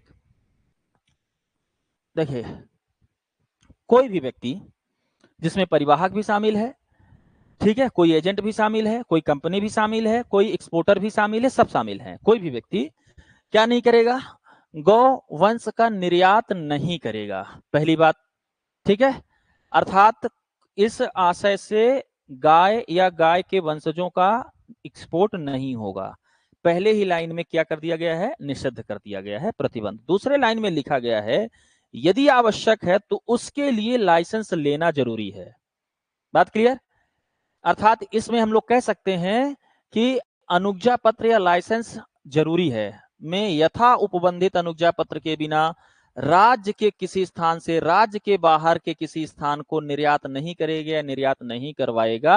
अर्थात बिना लाइसेंस के गाय को एक राज्य से दूसरे राज्य में या एक राज्य से दूसरे राज्य में लाना ले जाना नहीं होगा। ठीक है, या किसी दूसरे देश में भी नहीं होगा। बात क्लियर। एक देश से दूसरे देश, उसके लिए लाइसेंस जरूरी है। गाय या गौवंश को एक हाँ, ठीक है, तो इसको एक राज्य से दूसरे राज्य में ले जाना निषिद्ध है बिना लाइसेंस के। कहां लिखा है, धारा 6 का में। चूंकि धारा 6 परिवहन से रिलेटेड है तो धारा 6 में लिखा गया कि निर्यात का प्रतिषेध है और निर्यात जरूरी है तो उसके लिए लाइसेंस लेना पड़ेगा। ठीक है, आगे ये धारा 6 का एक है, धारा 6 का में दो एक और धारा है, धारा 6 का 2। इसमें लिखा है सक्षम प्राधिकारी ऐसी रीति में जैसे कि विहित की जाए कृषक डेयरी उद्योग के प्रयोजन के लिए या किसी पशु मेले में भाग लेने के लिए और इसी प्रकार के प्रयोजनों के लिए जो बध के प्रयोजन से भिन्न हो मध्य प्रदेश से गौवंश का निर्यात करने के लिए इस निमित्त आवेदन प्रस्तुत किए जाने के 7 दिन के भीतर अनुज्ञा पत्र मंजूर करेगा। अब देखिए यहां लिखा है कि लाइसेंस लेना जरूरी है ना, तो लाइसेंस देना भी जरूरी होगा, मतलब कोई ना कोई अधिकारी होगा जो लाइसेंस देगा। तो लाइसेंस लेने देने से संबंधित का मामला, जो लाइसेंस देने का मामला है वो कौन करेगा? सक्षम अधिकारी। अब ये सक्षम अधिकारी वही होगा जिसकी नियुक्ति की जाएगी राज्य सरकार द्वारा। ठीक है, सक्षम अधिकारी लाइसेंस मंजूर करेगा और सक्षम अधिकारी लाइसेंस मंजूर करेगा एक विहित रीति से आवेदन करने पर। अर्थात किसी भी व्यक्ति को यदि गाय या गौवंश को एक राज्य से दूसरे राज्य में ले जाना है, ठीक है, कृषि कार्य मेले में, पशु मेला जैसे लगता है, कृषि कार्य के लिए ले जाना है, तो पहले सक्षम अधिकारी के पास जाएगा, लाइसेंस प्रदान करेगा। लाइसेंस के लिए क्या करेगा? आवेदन, अनुज्ञा पत्र के लिए, लाइसेंस के लिए आवेदन करेगा। लाइसेंस के लिए आवेदन कौन करेगा? लाइसेंस के लिए आवेदन करेगा जिसको गाय या गौवंश को ले जाना है। आवेदन करने पर सक्षम अधिकारी 7 दिन, ये डेज इंपॉर्टेंट है, 7 दिन में लाइसेंस मंजूर करेगा और वह देखेगा कि कहीं इस आशय से तो नहीं ले जाया जा रहा है कि यहां से ले जाकर के उनकी हत्या करना हो या उनका वध करना हो। यदि इस आशय से नहीं लिया जा रहा है तो उसको लाइसेंस दे देगा 7 दिन में। अब यहां से एक प्रश्न बन सकता है ना, कृषि कार्य या पशु मेले में पशुओं गौवंश को ले जाने के लिए यदि सक्षम अधिकारी के पास लाइसेंस के लिए आवेदन किया जाता है तो सक्षम अधिकारी उसे कितने दिनों में मंजूर करेगा? कितने दिनों में? 7 दिनों में मंजूर करेगा। ठीक है, क्या ऐसा लिखा है इसमें? अधिकतम न्यूनतम कुछ नहीं लिखा है, सिर्फ ये लिखा है कि 7 आवेदन प्रस्तुत किए जाने के, जिस दिन आवेदन प्रस्तुत हो उसके 7 दिन के अंदर, 7 दिन के भीतर लिखा है, तो इसका मतलब ही होता है कि 7 दिन के अंदर हो जाना चाहिए, अर्थात अधिकतम 7 दिन। ठीक है,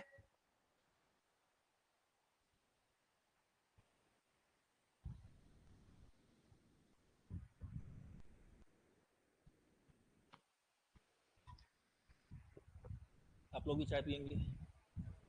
मंगाया जाए?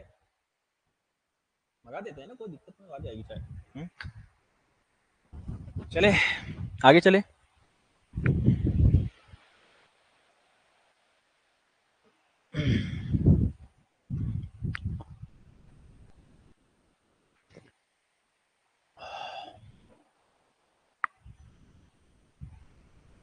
चले आगे, देखिए धारा 6 का 2 हो गया, धारा 6 का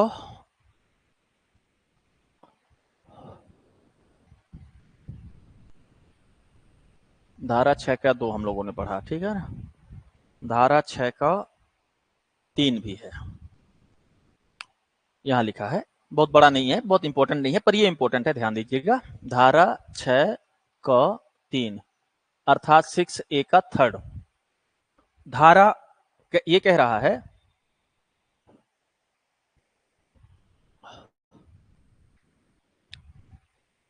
क्या कह रहा है कि यदि सक्षम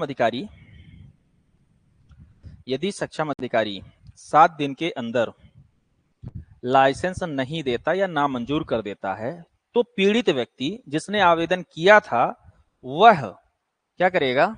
वह सक्षम अधिकारी के आदेश से व्यतीत है तो आदेश की प्राप्ति के तारीख के 30 दिन के अंदर संभागीय आयुक्त को आवेदन कर सकेगा, मतलब कमिश्नर के पास जा सकेगा। ठीक है,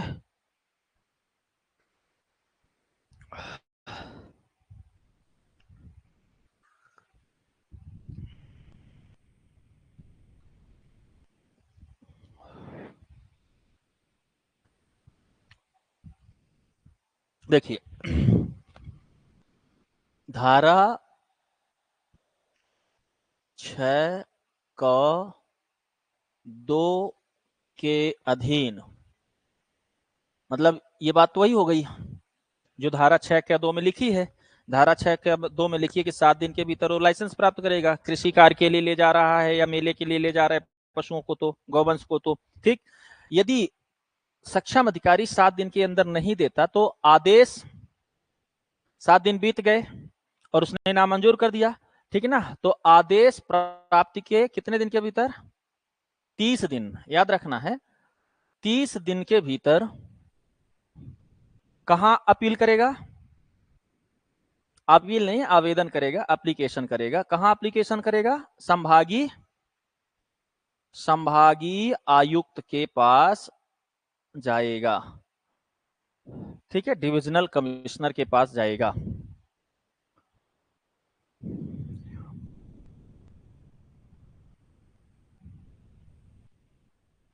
ठीक है, ये बात क्लियर हो गई।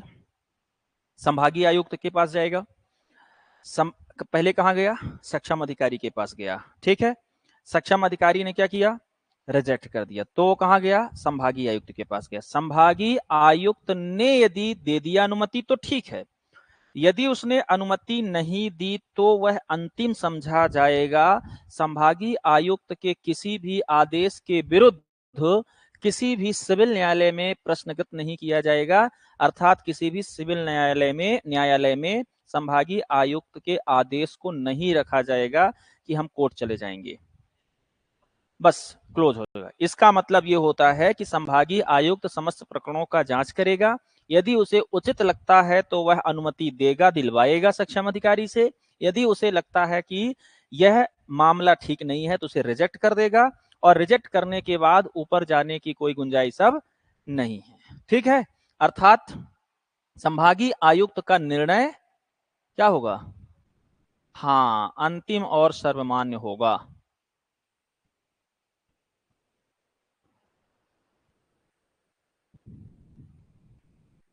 अंतिम और सर्वमान्य होगा। इसका मतलब यह होता है कि संभागीय आयुक्त के विरुद्ध किसी सिविल न्यायालय में नहीं जाया जा सकेगा, ठीक है, बन जाएगा।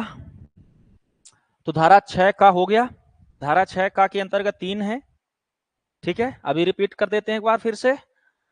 देखिए, धारा 6 का 1 के अंतर्गत गौवंश के निर्यात का प्रतिषेध किया गया है और उसके लिए लाइसेंस जरूरी है। लाइसेंस देने वाला व्यक्ति सक्षम अधिकारी 7 दिन के अंदर लाइसेंस देगा, ये धारा 6(2) में लिखा है, 6(2) में लिखा है। और तीसरे में लिखा है कि यदि सक्षम अधिकारी लाइसेंस नहीं दे पाता तो उसके विरुद्ध कमिश्नर के पास जा सकते हैं, डिविजनल कमिश्नर के पास जा सकते हैं, लेकिन डिविजनल कमिश्नर का आदेश जो है वो अंतिम होगा। डिविजनल कमिश्नर के विरुद्ध किसी भी सिविल न्यायालय में नहीं जाया जा सकेगा, क्लियर। अब आते हैं धारा 6(क) के बाद धारा 6(b), 6(ख) में, धारा 6(ख) में मध्य प्रदेश से होकर गौवंश के परिवहन का प्रतिषेध और अभिवहन अनुज्ञा प्रदान किया जाना, अर्थात मध्य प्रदेश की सीमा से, मध्य प्रदेश से होकर गौवंश परिवहन का प्रतिषेध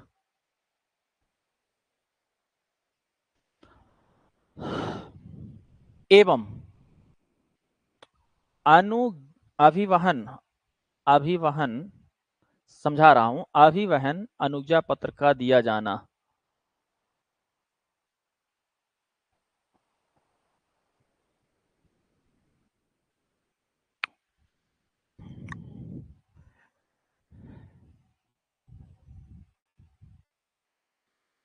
क्या समझे, हाँ, परमिट, बिल्कुल बिल्कुल। पहली बात तो गौवंश का मध्य प्रदेश से इस आशय से परिवहन प्रतिषेध किया गया है, निषिद्ध किया गया है। बात क्लियर, ठीक है, ये बात क्लियर हो गई, ये तो स्पष्ट है। लेकिन यदि किसी सक्षम अधिकारी द्वारा या संभागीय आयुक्त द्वारा परिवहन के लिए आदेश दिया गया है, लाइसेंस दिया गया है, परमिट दी गई है, तो वह आपको दिखाना होगा। ठीक है ना। देखिए ये लिखा है कि कोई भी व्यक्ति जिसे परिवाहक भी शामिल है मध्य प्रदेश राज्य से होकर गौवंश का परिवहन नहीं करेगा। यदि कोई व्यक्ति जिसमें परिवाहक भी सम्मिलित है एक राज्य से दूसरे राज्य को मध्य प्रदेश राज्य से होकर किसी गौवंश का परिवहन करना चाहता है तो वह क्या करेगा, सक्षम अधिकारी से ऐसी रीत में जैसे कि विहित की जाए अभिवहन अनुज्ञा पत्र अर्थात परिवहन का लाइसेंस उसे देना होगा। ठीक है, दिखाना होगा मांगे जाने पर। बस इतनी सी बात लिखी है 6 ख में। आते हैं धारा 7 में, सेक्शन 7 संस्थाओं का सुदृढ़ीकरण। संस्थाओं को मजबूत बनाना सुदृढ़ीकरण कहलाता है। सुदृढ़ीकरण मतलब ऐसी संस्था का मतलब क्या था, जो गौवंश के कल्याण में लगी हुई हैं वो संस्थाएं। ऐसी संस्थाओं को मजबूत बनाए जाने से संबंधित प्रावधान धारा 7 में किया गया है। सेक्शन 8 प्रभारों का उद्ग्रहण। ऐसे शब्दों से परेशान नहीं होना है, इसीलिए मैं इसको पढ़ा दे रहा हूं अच्छे से। 7 में लिखा है 8 में लिखा है levy of charges. Levy of charges, प्रभावों का उद्ग्रहण, LEVE by levy of charges, प्रभारों का उद्ग्रहण।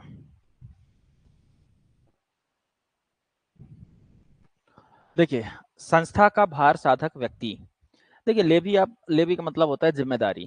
प्रभार किसके पास होगा, ठीक है ना, चार्ज किसके पास होगा। मान लीजिए संस्था का भार साधक व्यक्ति जिसने संस्था शुरू किया है, संस्था का मतलब गौ कल्याण के लिए खोली गई संस्था, अशक्त, बूढ़े और रोगी गौवंश की देखभाल तथा भरण पोषण के लिए उनके स्वामियों से ऐसे प्रभावों का उद्ग्रहण कर सकेगा जैसा कि विहित किया जाए। जैसे मान लीजिए एक संस्था चलाने वाला व्यक्ति जो गाय के कल्याण के लिए, गौवंश के कल्याण के लिए लगा हुआ है, यदि वो है आपकी गाय जो बूढ़ी हो चुकी है, जिसको देखभाल की जरूरत है, उसको लेना चाहे तो वो ले सकता है। ये हो गया लेवी ऑफ चार्जेस। गाय की देखभाल की लेवी अर्थात गाय की देखभाल की जिम्मेदारी आपके पास थी लेकिन आप देखभाल नहीं कर पा रहे हो, तो कोई गौशाला का मालिक आकर के आपसे कह सकता है कि मैं आपकी गाय की देखभाल के लिए आपकी गाय लेना चाहता हूं, तो ये धारा 8 के तहत मान्य होगा। ठीक है, बन जाएगा ना। धारा 9 सेक्शन 9 इंपोर्टेंट है, ज्यादा इंपोर्टेंट है सेक्शन 9। धारा 9 शास्ति। शास्ति का मतलब होता है दंड या पनिशमेंट, पेनाल्टीज। पेनाल्टीज शास्ति दंड 9 में 1। देखिए पहली बात, धारा 4, 5, 6 में क्या बताया गया है, धारा 4, 5, 6 में बताया गया है कि ये प्रतिषेध किया गया है। ठीक है, धारा 7 में क्या बताया गया है, संस्थाओं को सुदृढ़ करना।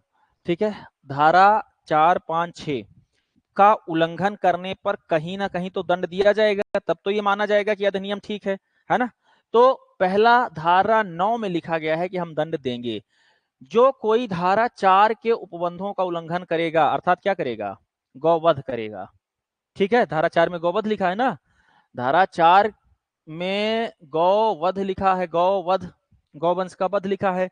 तो यदि कोई व्यक्ति धारा 4 का उल्लंघन करता है तो, या उल्लंघन करने का प्रयास करता है, या उल्लंघन करने के लिए दुष्प्रेरित करता है या मोटिवेट करता है, उल्लंघन करना, उल्लंघन करने का प्रयास करना या उल्लंघन करने के लिए प्रेरित करना दुष्प्रेरण कहलाएगा, तो वह कारावास जो 1 वर्ष से कम नहीं होगा।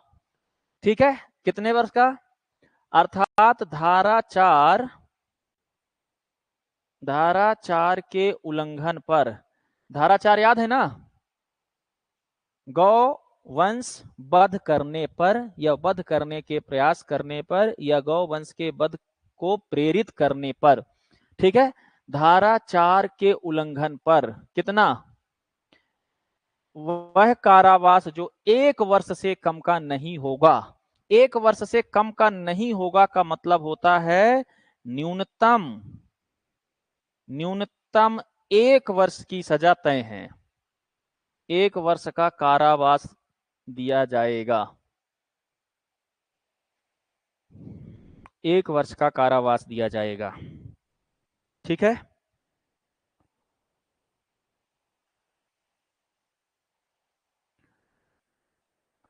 कारावास कौन देगा?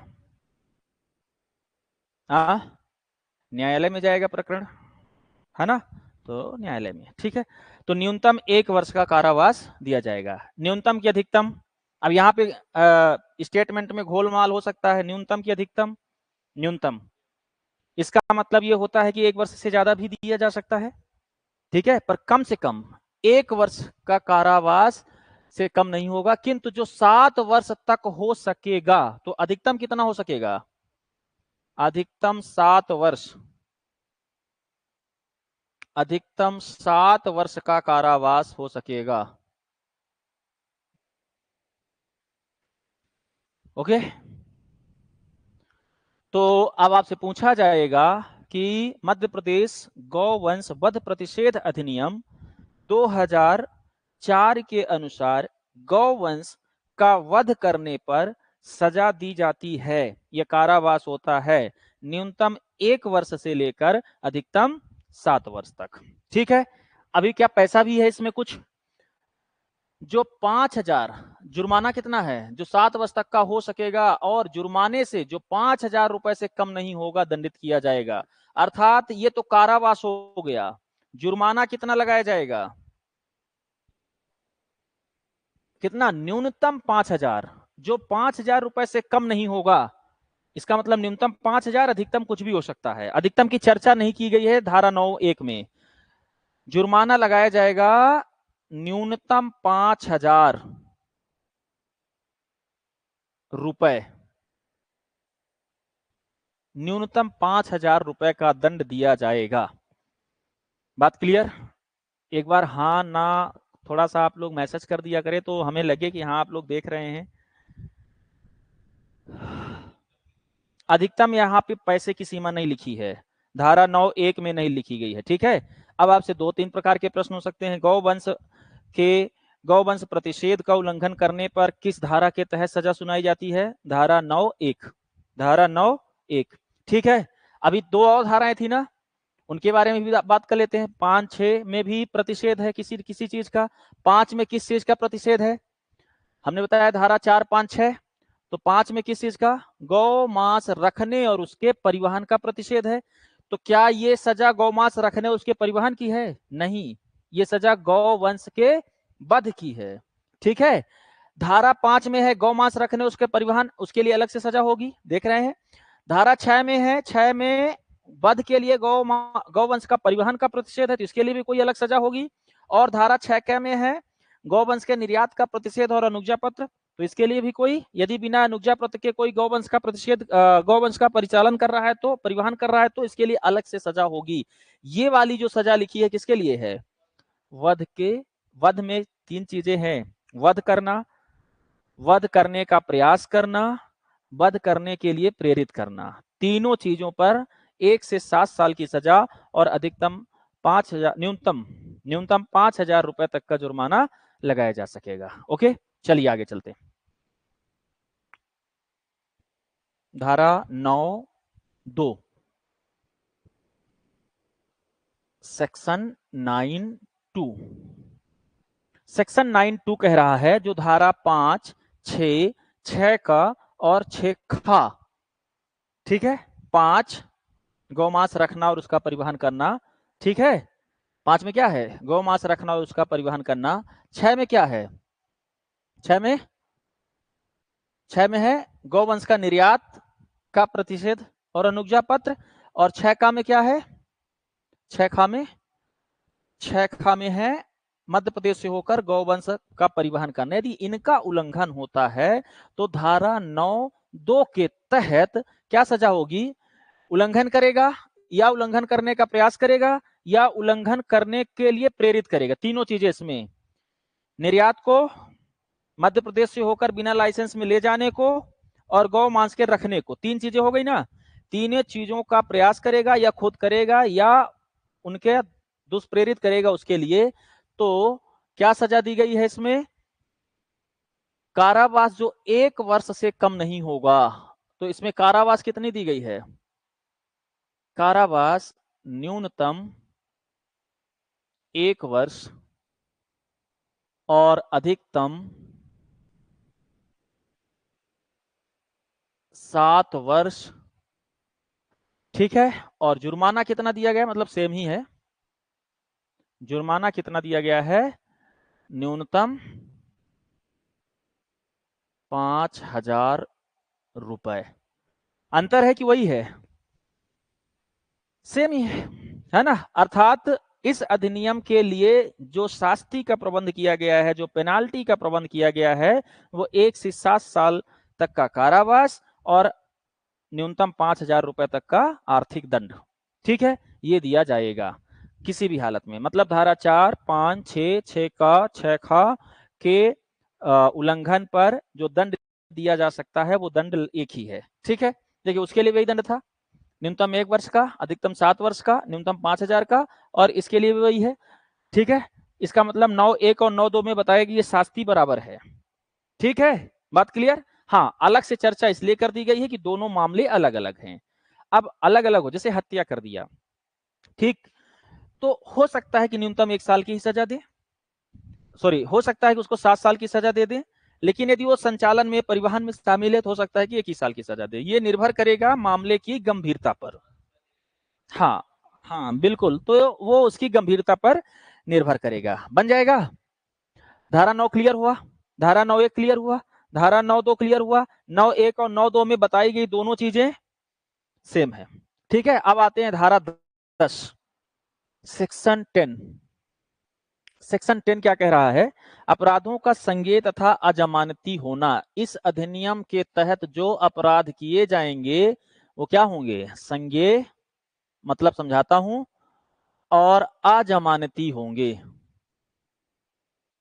अर्थात जमानत, अजमानतीय, अजमानती होंगे।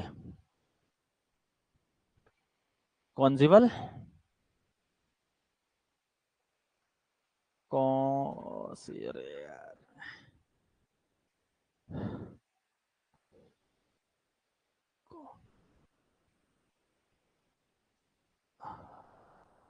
Cognizable and non bailable, bail नहीं मिलेगी और कॉग्निशन या कॉन्जिबल होंगे। हाँ, कहाँ गया? धारा 10। धारा 10 में 2 बात लिखी गई है। इस अधिनियम के तहत यदि कोई अपराध किया जाता है तो वह संज्ञेय होगा। संज्ञेय का मतलब होता है स्वतः संज्ञान में लिया जा सकेगा, और अजमानती होगा, अर्थात उस पर बेल नहीं मिलेगी, ठीक है। तो संज्ञेय का मतलब है दंड प्रक्रिया संहिता 1973-74 का 2 में अंतर्विष्ट किसी बात के होते हुए भी इस अधिनियम के अधीन समस्त अपराध संज्ञेय और अजमानती होंगे। और यह कहां बताया गया है? यह बताया गया है दंड प्रक्रिया संहिता। हाँ, ये चेंज हुआ होगा निश्चित रूप से, इसको मैं देखता हूं अभी। भारतीय न्याय प्रणाली आई है ना, BNS, तो उसमें कुछ और लिखा होगा। दंड प्रक्रिया संहिता 1973, 1974 2 के तहत, अर्थात हमारे दंड प्रक्रिया संहिता जो हमारा CCP है, क्या कहते हैं इसको, कोड ऑफ क्रिमिनल प्रोसीजर, हाँ, कोड ऑफ क्रिमिनल प्रोसीजर 1973 है, उसके धारा 2 में क्या लिखा गया है? नहीं, धारा 2 लिखा है क्या इसमें? नहीं, 74 का 2 है ना। तो जो हमारा दंड प्रक्रिया संहिता 1973 है या 74 का जो 2 है, उसमें लिखा गया है कि कौन कौन से अपराध संज्ञेय, है ना, और अजमानती होंगे। तो उसके तहत यह अपराध भी संज्ञेय और अजमानती मान लिया गया है, ठीक है। संज्ञेय का अर्थ होता है कि स्वतः संज्ञान में लिया जा सकता है बिना FIR के। हाँ, न्यायालय ने स्वतः संज्ञान ले लेता है। तो संज्ञेय का मतलब होता है बिना एफआईआर के भी, कोई यदि एफआईआर ना भी करे तो भी इस पे संज्ञान लिया जा सकता है। ठीक है, तो इसको हम लोग बोलेंगे संज्ञेय। ठीक है, बात क्लियर? आगे चले, धारा 11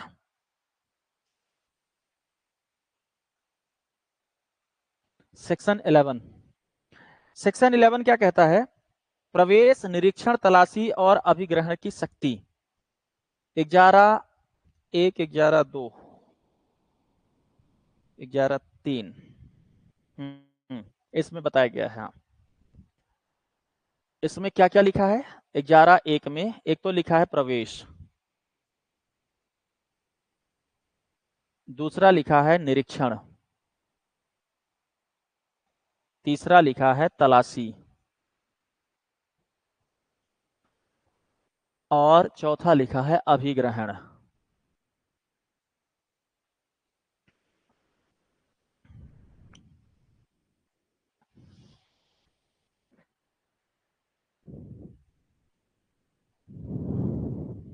ठीक है, मतलब समझिए, ये धारा 11 संबंधित है जिस जगह पर घटना घटित हुई है उससे रिलेटेड। ठीक है, अर्थात जहां गौवंश का वध हुआ हो, या कोई अपराध हुआ हो गौवंश से, या गौमांस का संरक्षण किया गया हो, या कहीं पे गाड़ी पकड़ी गई हो, कोई भी प्रकरण हो गौवंश के परिवहन, गौमांस के संरक्षण, है ना, या गौवंश के हत्या से, उस स्थल से रिलेटेड है।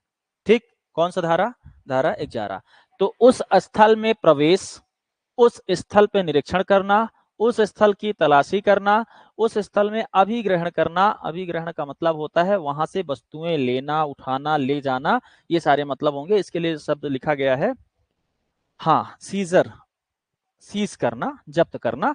ठीक है, अभिग्रहण करना, यह सब कौन करेगा? सक्षम अधिकारी करेगा। कौन करेगा? धारा 11 में बताया गया है कि घटना स्थल पर प्रवेश, लिख लीजिएगा, ऐसे लिख लीजिएगा, ज्यादा समझ में आएगा। घटना स्थल पर जहां पे अपराध हुआ है वहां प्रवेश, वहां का निरीक्षण, वहां की तलाशी, या वहां जब्ती करना या उसको सीज करना, ये कौन करेगा?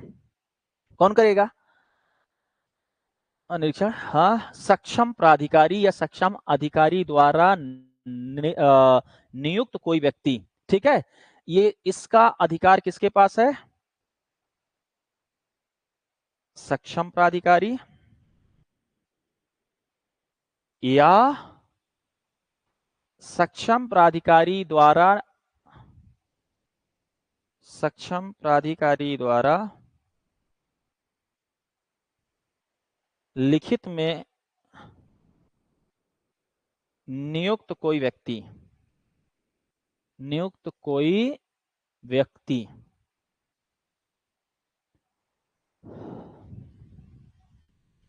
ठीक है, जहां पे गाय से संबंधित कोई दुर्घटना हुई है, गौवंश हत्या हुई है, मांस रखा गया है, परिवहन किए जाने से संबंधित या इस अधिनियम का कोई भी उल्लंघन किया गया है, वहां उस घटना स्थल पर जाने, उस घटना स्थल का निरीक्षण करने, तलाशी करने या अभिग्रहण, सीज करने, है ना, वस्तुओं को जब्त करने से रिलेटेड जितने भी प्राधिकार हैं उसके पास है, सक्षम अधिकारी के पास है।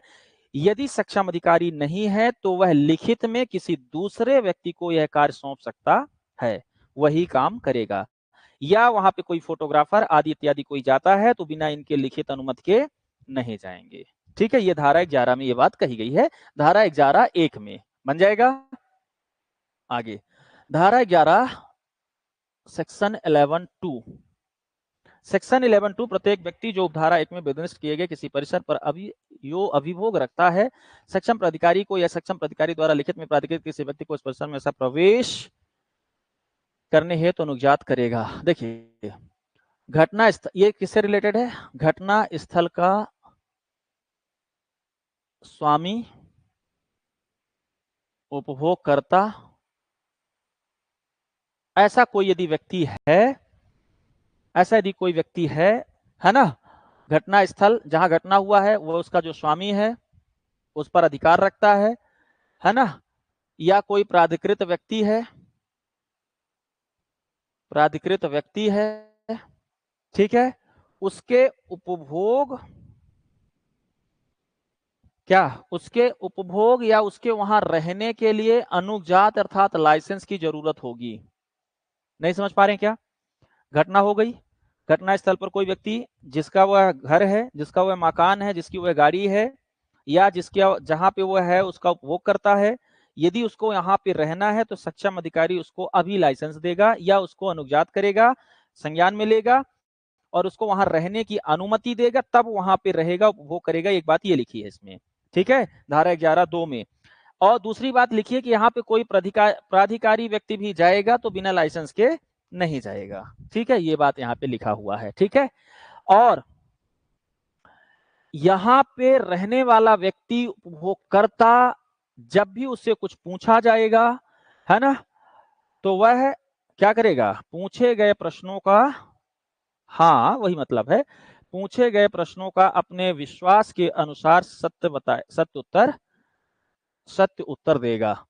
मान लीजिए सिंपल सी बात यह है कि जहां आप रह रहे हैं वहां पे कोई घटना हो गई है, वह जमीन आपकी है, तो आप उसमें सहयोग करेंगे, बताएंगे, है ना, पूछे गए प्रश्नों का अपने विश्वास के अनुरूप उत्तर देने के लिए बाध्य किए गए हैं, आप उससे मुकर नहीं सकते हैं। ठीक है, ये धारा 11(2) में बताया गया है। सेक्शन 11 थर्ड में हेड कांस्टेबल की पद श्रेणी से अभिन्न व्यक्ति, अभिन्न पद श्रेणी का कोई पुलिस अधिकारी या सक्षम प्राधिकारी द्वारा इस निमित्त प्राधिकृत कोई व्यक्ति धारा 4, 5, 6, 6 के उपबंधों का अनुपालन सुनिश्चित करने की दृष्टि से या स्वयं का यह समाधान करने की दृष्टि से उक्त धाराओं के उपबंधों का अनुपालन किया गया है। अर्थात इसमें जो न्यूनतम व्यक्ति बताया गया है जो पुलिस अधिकारी हो सकता है वो कौन होगा? हेड कांस्टेबल से पद श्रेणी से निम्न पद का श्रेणी, अर्थात इस स्थल पर जाने, ले जाने या आने जाने या सक्षम प्राधिकारी द्वारा जो नियुक्त होगा उसके अलावा यदि कोई हो सकता है तो उसका न्यूनतम पद क्या होना चाहिए? हेड कांस्टेबल लिखा है ना, हेड कांस्टेबल की पद श्रेणी से अनिम्न, अर्थात कम से कम वो हेड कांस्टेबल होना चाहिए। हेड कांस्टेबल स्तर का कर्मचारी का स्तर का पुलिस कर्मचारी, इससे नीचे का नहीं चलेगा। ठीक है, अर्थात धारा 4, 5, 6, 6 की जांच के लिए यदि कोई व्यक्ति यहाँ पे जा सकता है घटना स्थल पर, तो एक तो सक्षम अधिकारी द्वारा नियुक्त होगा, अधिकृत किया गया हो तो जाएगा ही जाएगा, नो डाउट। उसके अलावा यदि कोई जा सकता है तो कौन जा सकता है? Head constable. मिनिमम उसका पद क्या होना चाहिए? हेड कांस्टेबल होना चाहिए। ठीक है, ये बताया गया है। जाके वो वहां करेगा क्या, देख लीजिए। इसी के अंतर्गत 11(3) के अंतर्गत, सेक्शन 11(3) के अंतर्गत ए क्या करेगा? वहां गौवंश या गौमांस के निर्यात के लिए उपभोग में लाए जाने के लिए आशायित किसी यान को रोक सकेगा। ठीक है, अर्थात जो हेड कांस्टेबल लेवल का या कोई सक्षम अधिकारी द्वारा नियुक्त अधिकारी होगा तो गौवंश या गौमांस के परिवहन से संबंधित यान को क्या कर सकेगा? रोक सकेगा। ठीक, दूसरा क्या कर सकेगा? किसी स्थल पर प्रवेश कर सकेगा, यान पे प्रवेश कर सकेगा और उसकी तलाशी ले सकेगा। ये काम तो समझ गए। ठीक है, तो यान में घुसना, प्रवेश करना, तलाशी लेना, स्थल पर जाना, घुसना, प्रवेश करना, तलाशी लेना, ये कम से कम हेड कांस्टेबल लेवल का व्यक्ति होना चाहिए। ऐसे गौवंश का जिसके संबंध में यह संदेह हो कि धारा 4, 5, 6 के किसी उपबंध का उल्लंघन किया गया है, किया जा रहा है, किया जाने वाला है, उस यान सहित इसमें ऐसा गौवंश या गौमांस पाया जाता है, अभिग्रहण करेगा, अर्थात उसको सीज करेगा, अर्थात यान को जब्त करना, सीज करना, ये भी काम कहां होगा? धारा 11(3) के बी में होगा। ठीक है,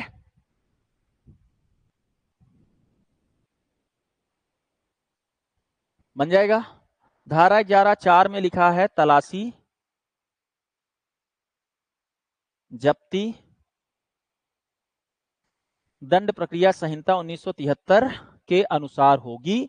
दंड प्रक्रिया संहिता 1973 या 74 की धारा 100 के उपबंध के अनुसार होगी। ठीक है, तो इसके लिए अलग से रूल नहीं बनाया गया है कि तलाशी कैसे होगी, जब्ती कैसी होगी। उसके लिए कहा गया है कि दंड कोड ऑफ क्रिमिनल प्रोसीजर, दंड प्रक्रिया संहिता, दंड प्रक्रिया संहिता 1973 74 का 2 की धारा 100 के अनुसार होगी। देखिए, ये इसका मतलब ये होता है कि कहीं भी तलाशी होती है, कहीं भी जब्ती की जाती है, तो इसी धारा का इस्तेमाल होता है। ठीक है, तो दंड प्रक्रिया संहिता 1973 की धारा 100 के तहत ही तलाशी या जब्ती होती है। ठीक, और यदि यहाँ भी कोई अपराध होता है तो इसी अधिनियम के तहत जो भी रूल बताए गए हैं वो जब्ती तलाशी वाला लागू हो जाएगा। धारा 4 ये कह रहा है। ठीक है, बन जाएगा। चलिए 11 का पढ़ते हैं जल्दी से, बस इसको समाप्ति कर देते हैं, ज्यादा नहीं बचा है, 10 मिनट में हो जाएगा। 11 का क्या कह रहा है? 11 का कह रहा है अधिहरण के आदेश के विरुद्ध अपील। अब ऐसा भी नहीं है कि सभी धाराएं आती हैं, कुछ इंपॉर्टेंट धाराएं आएंगी, पर हम लोग पढ़ सब ले रहे हैं। अधिहरण के आदेश के विरुद्ध एक बार पढ़ लीजिए, फिर मैं एक ही दिन में सब 2-3 घंटे में सारे एक बार रिवाइज करा दूंगा। अपील,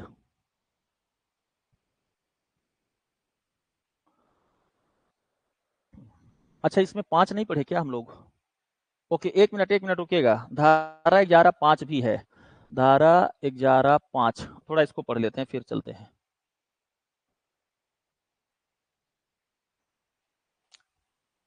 धारा 11(5), ले बहुत आसान लिखा है, 4 5 6 6 खा 6 खा, इतना तो याद हो गया ना, 4 5 6 6 खा 6 खा।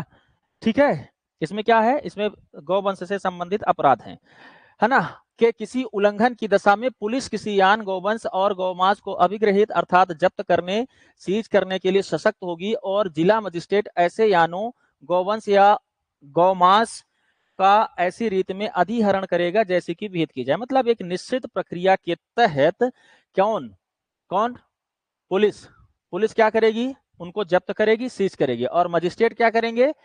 मजिस्ट्रेट उनको अपने अंतर रखेंगे, अर्थात उनको जब्त करके रखेंगे। ठीक है, बन जाएगा। ये धारा 11(5) कह रहा है। अब आते हैं धारा 11 का में। 11 का है अधिहरण के विरुद्ध अपील। जैसे मान लीजिए कोई जिला न्यायालय, अधिहरण कौन करेगा? अधिहरण का कौन करेगा? यहां लिखा है ना, अधिहरण कौन करेगा? जिला मजिस्ट्रेट। कौन? जिला मजिस्ट्रेट। अधिहरण की हिंदी इंग्लिश बता दें आप लोग को।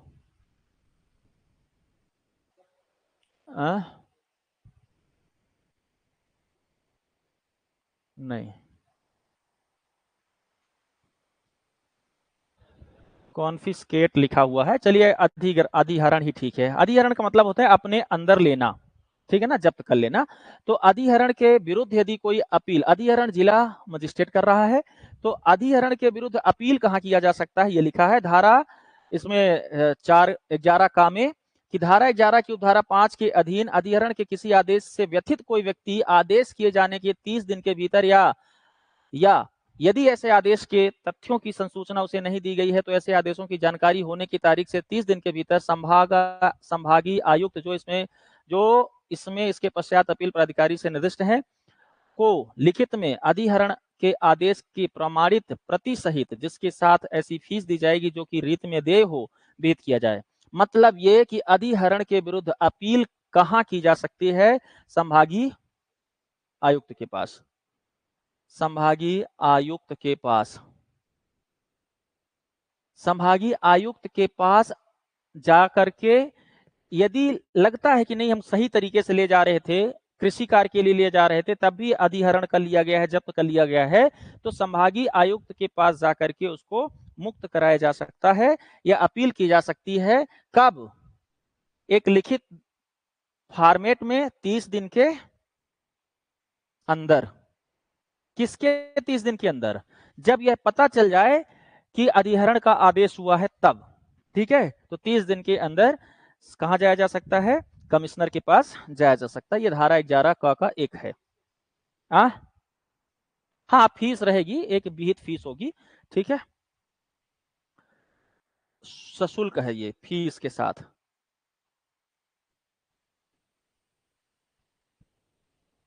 हो गया, और तो इसमें ऐसा कुछ नहीं है।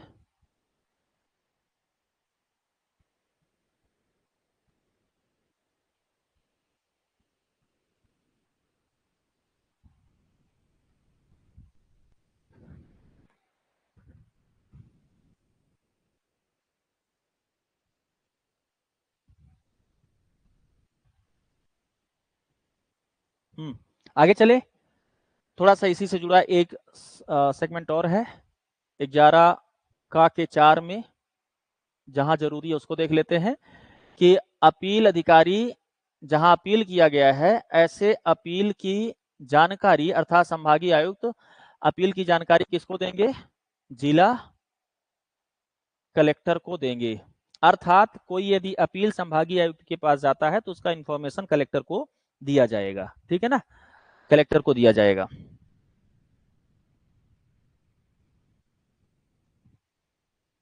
बाकी हो गया, ये सब पढ़ने की आवश्यकता नहीं। यहाँ पे 11 खा पे आते हैं। 11 खा, अपील प्राधिकारी के आदेश के विरुद्ध सेशन न्यायालय के समक्ष पुनरीक्षण। अपील अपील अधिकारी हो गया संभागीय आयुक्त के आदेश के विरुद्ध, यदि संभागीय आयुक्त कोई ऐसा आदेश देता है उसके विरुद्ध कहां जाएंगे? सेशन न्यायालय, सत्र न्यायालय, सेशन न्यायालय के समक्ष पुनरीक्षण के लिए, अर्थात रिव्यू के लिए, पुनरीक्षण के लिए जो प्रावधान है इसमें किया गया है, मतलब पुनरीक्षण किया जा सकता है, ठीक है, कितने दिन के भीतर? ये भी कितने दिन के भीतर? 30 दिन के भीतर किसी भी सत्र न्यायाधीश के पास ले जाया जा सकता है, ठीक है, 30 दिन के भीतर। ओके, ये हो गया 11 का। 11 खा, कठिन तो नहीं लग रहा है आप लोग को? आप लोग भी बताइए, कठिन तो नहीं लग रहा है? कठिन लग रहा होगा तो थोड़ा सा वेट करिएगा, एक बार कठिन तो लगता ही है सब। धारा 12 सेक्शन 12 पुनर्वास। पुनर्वास का मतलब है राज्य सरकार इस अधिनियम के प्रवृत्त होने के बाद ऐसे व्यक्ति यदि कोई हो जो कि इससे प्रत्यक्ष प्रभावित होकर आर्थिक पुनर्वास के लिए नियम बनाएगी। मतलब इस अधिनियम के बाद लागू होने के बाद यदि कोई प्रभावित व्यक्ति है, उनके लिए आर्थिक उपाय करने का काम, आर्थिक पुनर्वास अर्थात जो आर्थिक मैनेजमेंट होगा उनका, उसके लिए राज्य सरकार नियम बनाएगी। तो राज्य सरकार इसके पुनर्वास की व्यवस्था कौन करेगी? पहले बात तो यही ध्यान रखना है, राज्य सरकार करेगी। किसके लिए? किसके लिए? कोई पीड़ित व्यक्ति हो उसके आर्थिक पुनर्वास, है ना, आर्थिक पुनर्वास राज्य सरकार करेगी। धारा 12 में, धारा 12 का, धारा 12 का अभिगृहित गौवंश का पोषण, अभिगृहित गौवंश का पोषण मतलब जो गौवंश जब्त किया गया है उसको, उसके भरण पोषण की जिम्मेदारी एक विहित रीत से की जाएगी। कौन करेगा? राज्य सरकार, है ना। मान लेते हैं कि उत्तर प्रदेश से कोई गाय ले जा रहा था, मध्य प्रदेश में पकड़ी गई, तो मध्य प्रदेश में पकड़े जाने के बाद गाय का भरण पोषण की जिम्मेदारी किसकी होगी? राज्य सरकार की होगी, ठीक है ना, ये बताया गया है धारा 12 क में। धारा 13 सद्भावना पूर्वक की गई कार्यवाही के लिए संरक्षण, अर्थात इस मामले में कोई व्यक्ति, कोई अधिकारी, कोई सक्षम अधिकारी यदि सद्भावना पूर्वक कार्य कर रहा है तो उसके विरुद्ध जो है तो कोई प्रकरण दर्ज नहीं किया जाएगा, ठीक है ना। यही लिखा होगा, किसी व्यक्ति के विरुद्ध किसी ऐसी बात के संबंध में जो इस अधिनियम या इसके अधीन बनाए गए नियमों के अधीन सद्भावना पूर्वक की गई या जिसका सद्भावना पूर्वक किया जाना आशयित हो, कोई भी वाद, अभियोजन या अन्य विधिक संस्थित नहीं किया जाएगा। मतलब आप एक व्यक्ति हैं जो लगे हुए हैं कि, है ना, सहयोग में कि गाय का जो वध का जो आरोपी है वो पकड़ा जाए, तो आपके विरुद्ध कोई कार्यवाही, वाद या कोई प्रत्यावाद नहीं लगाया जाएगा, ठीक है। ये मतलब होता है सद्भावना पूर्वक की गई कार्यवाही के लिए संरक्षण, ठीक है। कोई पुलिस अधिकारी जांच में लगा हुआ है तो उसके विरुद्ध कोई वाद प्रतिवाद आयोजित नहीं किया जा सकेगा। इसके संबंध सूचना जो है वो धारा 13 में दी गई है। धारा 13 का कहता है सबूत का भार अभियुक्त पर होगा। जैसा कि हम लोग चर्चा कर रहे थे कि कोई गाड़ी मालिक, है ना, उसमें संलग्न नहीं है, ये सबूत जताना अभियुक्त पर होगा, जो आरोपी है उस पर होगा, ठीक है। ये किसमें लिखा है? धारा 13 का में लिखा है, बन जाएगा। तो सबूत जुटाने की जिम्मेदारी कि आपकी गाड़ी, आपका आदेश नहीं था ये ले जाने के लिए, आप इसमें अपराधी नहीं हो, ये साबित करने का अधिकार, ये साबित करने की जिम्मेदारी किसकी है? अभियुक्त की है। ठीक है, ये धारा 13 का कहता है। धारा 14 क्या कहता है? इस अधिनियम के अधीन शक्तियों को प्रयोग में लाने वाले अधिकारी लोक सेवक समझे जाएंगे, है ना। तो इस अधिनियम के तहत जिसको जिसको भी, चाहे वो सक्षम अधिकारी हो, पशु चिकित्सा अधिकारी हो, अन्य व्यक्ति हो, कोई भी व्यक्ति हो, वो भारतीय दंड संहिता 1860 के 45 की धारा 21 के अर्थ के अंतर्गत लोक सेवक, देखिए जब कोई एक्ट बनता है तो उस एक्ट पे काम करने वाले जो लोग होते हैं उनको लोक सेवक समझा जाता है। ठीक है, किस अधिनियम के तहत? भारतीय दंड संहिता 1860 की धारा 21 के अंतर्गत उनको लोक सेवक समझा जाता है। क्लियर ना? तो लोक सेवक होंगे। अधिनियम का अध्यारोही प्रभाव, इस अधिनियम के उपबंध तत्समय प्रवृत्त किसी अन्य विधि में या इस अधिनियम से भिन्न किसी अन्य, हाँ, इसका मतलब ये होता है कि इसके पहले यदि ऐसा कोई अधिनियम बना रहा हो जो पशुओं के संरक्षण, गौवंश के संरक्षण से संबंधित हो या इसी प्रकार का हो, इस प्रकार से भिन्न हो, तो यह अधिनियम उसके ऊपर हो जाएगा। अर्थात अब इस अधिनियम की धाराएं लागू होंगी, वह अधिनियम, उस अधिनियम की धाराएं लागू नहीं होंगी। जैसे मान लीजिए SC/ST एक्ट लागू हुआ तो उसमें जो प्रावधान किया गया, ठीक है, तो उसी प्रकार के अन्य जो कानून बने थे उन सब पर वो अध्यारोही हो गया। ठीक है, तो ये किसमें लिखा है? धारा 15 में, है ना। अब धारा 16 में क्या लिखा है? कठिनाई को दूर करने की शक्ति किसकी होती है, ये लिखा रहता है। तो इसमें कठिनाई की दूर करने की शक्ति राज्य सरकार की है। अर्थात इस अधिनियम को लागू कराने में कोई कठिनाई आती है तो उसको दूर करने का अधिकार, शक्ति किसकी है? राज्य सरकार की है। धारा 16 में लिखा है। ठीक है, धारा 17 में लिखा है नियम बनाने की शक्ति, तो नियम बनाने की शक्ति भी किसकी होगी? राज्य सरकार की होगी। राज्य सरकार इससे संबंधित कोई नियम बना सकेगी, प्रकाशन कर सकेगी और उसको विधानसभा पटल पर यथाशीघ्र रखेगी। यदि राज्य सरकार कोई नियम बनाती है इस अधिनियम से रिलेटेड, देखिए पहले अधिनियम बनता है, अधिनियम के संचालन के लिए नियम बनाए जाते हैं। यदि ऐसा कोई नियम बनता है तो उस नियम की जानकारी राज्य सरकार कहां देगी? यथा उचित समय में विधानसभा के पटल पर रखेगी। कौन सी धारा कह रही है? धारा 17(2). धारा 17(2). धारा 17 क्या कह रहा है? नियम बनाने की शक्ति किसकी है? राज्य सरकार की। धारा 17(2) क्या कह रहा है? कि इस नियम को विधानसभा पे रखा जाएगा। और धारा 18 निरसन और व्यावृत्ति है, अर्थात मध्य प्रदेश गौवंश वध प्रतिषेध अध्यादेश 2004 क्रमांक 1 सन 2004 एतद द्वारा निर्देशित किया जाता है। इसका मतलब ये होता है कि इस अधिनियम के बनने के पहले एक ऑर्डिनेंस भी राज्यपाल द्वारा लाया गया था जिसका नाम था मध्य प्रदेश गौवंश वध प्रतिषेध अध्यादेश 2004। अध्यादेश क्या होता है वो भी समझ लीजिए। जब कभी विधानसभा या संसद सत्र पे चल नहीं रहे होते हैं, है ना, और नियम कानून की जरूरत पड़ती है तो राज्यपाल बिना विधानसभा में अधिनियम लाए, बिना विधानसभा में बिल लाए ही कानून बना देते हैं। उसको ऑर्डिनेंस या अध्यादेश कहते हैं। ठीक है, तो ऑर्डिनेंस का मतलब यहाँ पे हो गया, तो ये मध्य प्रदेश गौवंश वध प्रतिषेध अध्यादेश 2004 लाया गया था जिसको धारा 18 के तहत निश्चित कर दिया गया जब ये अधिनियम बन गया। ठीक है, निश्चित हो गया, परंतु यह निरसन निम्नलिखित को प्रभावित नहीं करेगा। इस प्रकार निश्चित की गई किसी विधि के पूर्व प्रवर्तन या उसके अधीन की गई भुक्ति या किसी बात, इस प्रकार निश्चित की गई किसी विधि के विरुद्ध या किए गए किसी अपराध के संबंध में उपलब्ध कोई भी शास्ति, दंड, जब्ती या दंड और पूर्वोक्त प्रकार के किसी भी शास्ति जात, मतलब वो अधिनियम, वो अध्यादेश निरस्त किया गया, लेकिन उस अध्यादेश के तहत यदि किसी को सजा दी गई है, दंड दिया गया है, कोई जब्ती की गई है तो उसको निरसित नहीं माना जाएगा। क्लियर है? ये धारा 18 के 1, 2, 3, 4 में लिखा हुआ है, बन जाएगा।